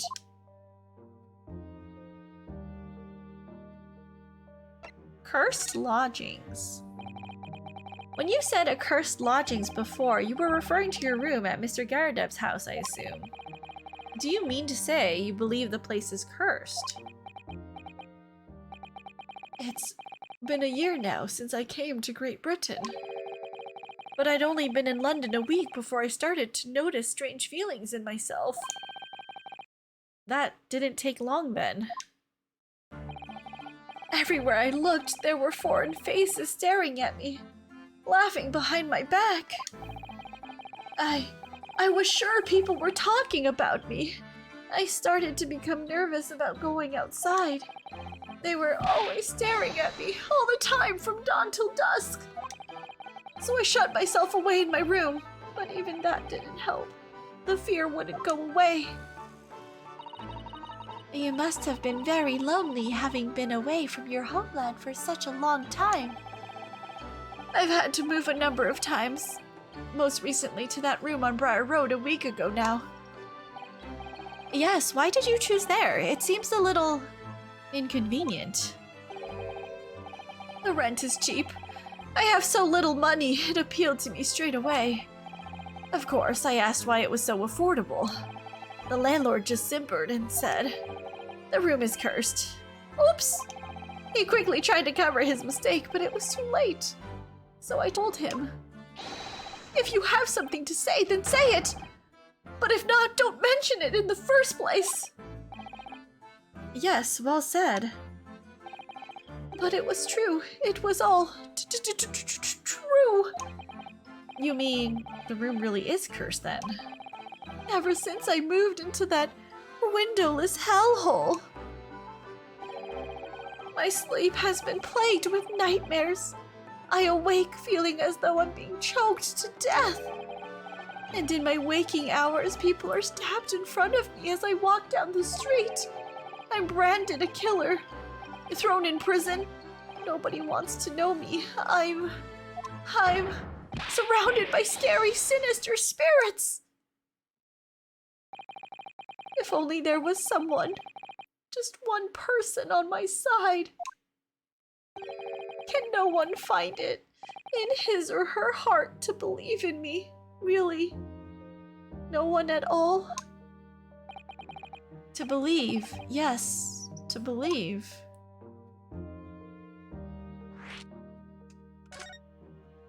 To believe. Mr. Sholmes? Me, Mr. Naruhodo? Pray, what can I do for you? It's about the case on the SS Buria, if you recall. The Buria. Ah, that case. The one with the snake. Well, yes. At that time, I was a suspect. But you believed in me and listened to my side of the story, and you helped us to investigate. I did I? Interesting. What I want to know is, why? Why did you believe me? I see, yes, you mean... because you were a grimly dressed, shady Eastern fellow found with the victim in a locked room. Well, if you like, yes. I'm a little surprised that the answer requires explanation, my dear fellow. It's quite simple, really. You said, I didn't do it. But I could have been lying! Surely you must have had your doubts. You must have suspected me a little. I think perhaps you have misunderstood. I neither recall believing in you, nor in that which you were telling me. What? You see, the only things I believe in are those I choose to believe in. What?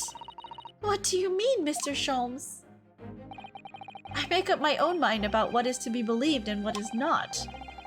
If I should like to believe in something, I do. The circumstances can hang as far as I'm concerned. But I could have betrayed your trust. In that case, I should have made an elementary error of judgment, nothing more. Betrayal of trust is an overused excuse, in my opinion. Meaning? Whether or not one should trust another is, in the final analysis, down to oneself. Dang, Princess, still going? Heck yes, I'm still going. I think we're gonna wrap up investigation soon, so I just wanted to push through. I mean, it's not even 11 yet, so we're good. It is a matter of whether or not one can trust oneself. Yes, he's right. He's right, locum student Mr. Naruhodo Esquire. Whether or not I can believe myself.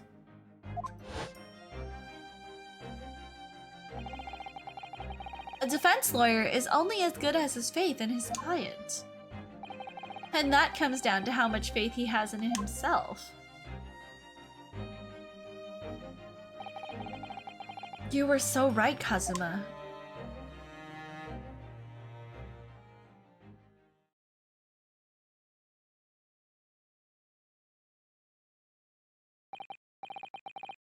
Well, my dear fellows, it is time we were leaving, I believe. Already?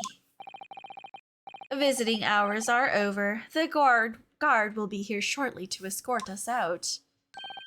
There is a restaurant near here that serves excellent trout. Would you care to join me? Oh dear. There is never enough time, is there?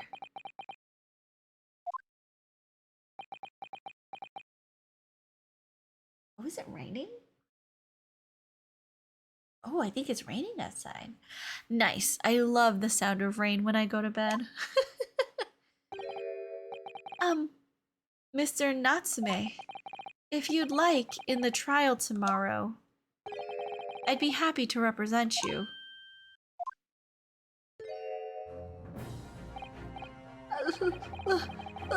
Locum student Mr. Naruhodo Esquire! As I said, I only experienced the British courtroom for the first time yesterday. And although the man I was representing was found not guilty, I lost sight of something crucial. Something crucial? What to believe in? The defendant? Justice? Or the truth? How to believe, even. But I think I finally worked it out. I've decided I must believe in myself above all else. To trust my instincts. Yes, Mr. Naruhodo. And my instincts are telling me that you, Mr. Natsume, are innocent of this crime. And it's imperative that we prove that in court. Locum student Mr. Naruhodo Esquire. I will fight for your innocence until the bitter end with every weapon available to me. So I hope you'll permit me to represent you tomorrow. As I said when we first met, I'd like to entrust my fate to someone who will listen to me in my native tongue. Of course, Mr. Natsume. It would be fair to say, Mr. Naruhodo, that your mind was, in many ways, made up from the outset. You merely needed the events of today to fully realize it. Yes, I think you're right about that. It's been a roundabout journey, but I got there in the end.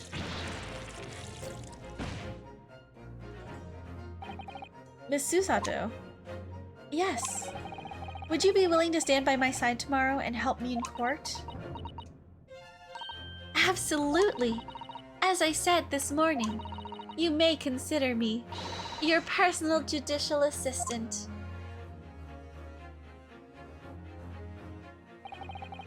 The shocking events of yesterday's trial still weigh heavily on my mind. But it's time to stop looking backwards. Kazuma believed in me. And Mr. Sholmes believes in me now too. So it's time. Time that I learnt to believe in myself. Souseki-san has no one. He's all alone. So it's my job to help him, to fight his corner. Tomorrow, in the courtroom. With all the strength I can muster.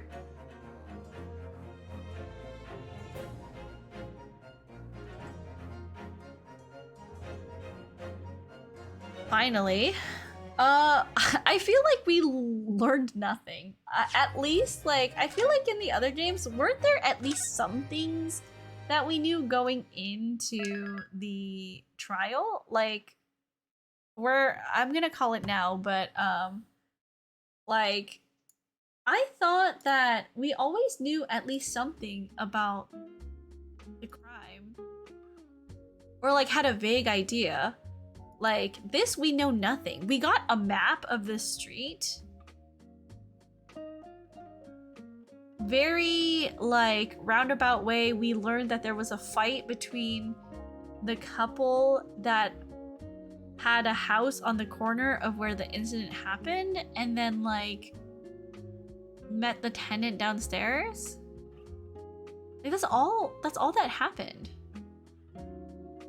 Oh, and then we collected the receipt that, like, Natsume Souseki had from the the secondhand bookstore. I don't know. I feel like for how long it took to do all of that investigating, I feel like we learned nothing.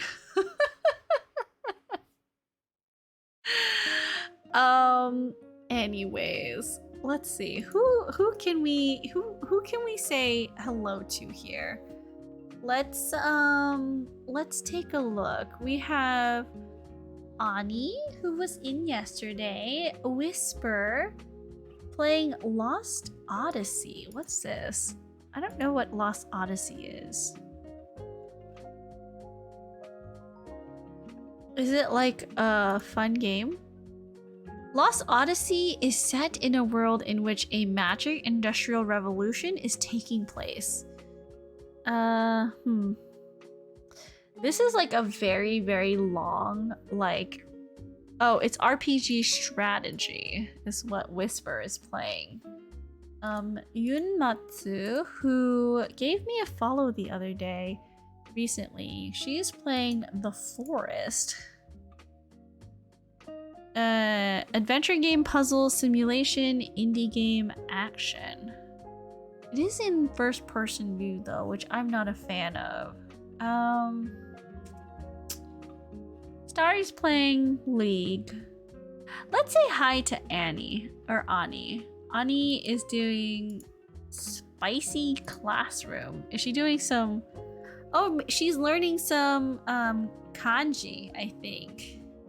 Okay, let's hang out with Ani, actually. I'm gonna send you guys there. Guys, thank you so much. Oh, thank you for that. I appreciate it. I want to say a couple thank yous before we head out. And I saw that redeem, so thank you very much. I want to say, let's see here. Thank you to Slump Neko for the raid earlier today. Thank you Trevlar, Oracle of Onion, Brother Mouse, Yukiko Hanover, and Red Hot Head VT for the follow. Show, thank you for the 10 bits. Lux, thank you for resubscribing for 11 months. Thank you for the head pat, Alan. Neat, thank you for the refollow. Sorens, thank you for the raid. As always, thank you for bringing your friends here. I hope you enjoy your feet potatoes tonight. I hope you're cutting some potatoes and putting it in your feet and then putting a sock over it. I wanna hear the results tomorrow, you know, if you're still here. Thank you for resubscribing, Sorens, for a whole year. I cannot believe it's already been a year. That is absolutely insane. Thank you, Gunny, for the raid. And thank you, Lilith-chan, for the follow. Thank you guys so much. And thank you, you guys, for hanging out, for chilling, for chatting, for lurking. I super duper appreciate it. What the fuck is a foot potato and why does it sound so cursed? You should catch Soren's VOD in the first, at like the 30-minute mark. I think he starts talking about it. So check his VOD from today. Yeah, definitely a curse thing. Anyways, you guys, if you have a subscription and you'd like to join us on this raid, and you should, because you will get 300 channel points. So if you are saving up those delicious channel points, you might want to join us. And I mean, join because I think it will make someone's day, right? Because we're gonna go see Annie it's Ani, and I think people appreciate when people raid in and say hi. All right, if you don't have a subscription, you are welcome to come through with this other message that has these cute doggy heads, which I absolutely adore. Thank you for the knives show. I appreciate it. Tomorrow we are not streaming, but we might. I'm not sure what my plans are because I will be going to the doctor's in the morning. But if I feel better after the doctor's appointment, I think I might do just like maybe like a 1 or 2 hour stream tomorrow playing some Muse Dash because May actually gifted me some Muse Dash. So if I do stream, it will probably be either like 7-ish or later on Wednesday tomorrow night, okay?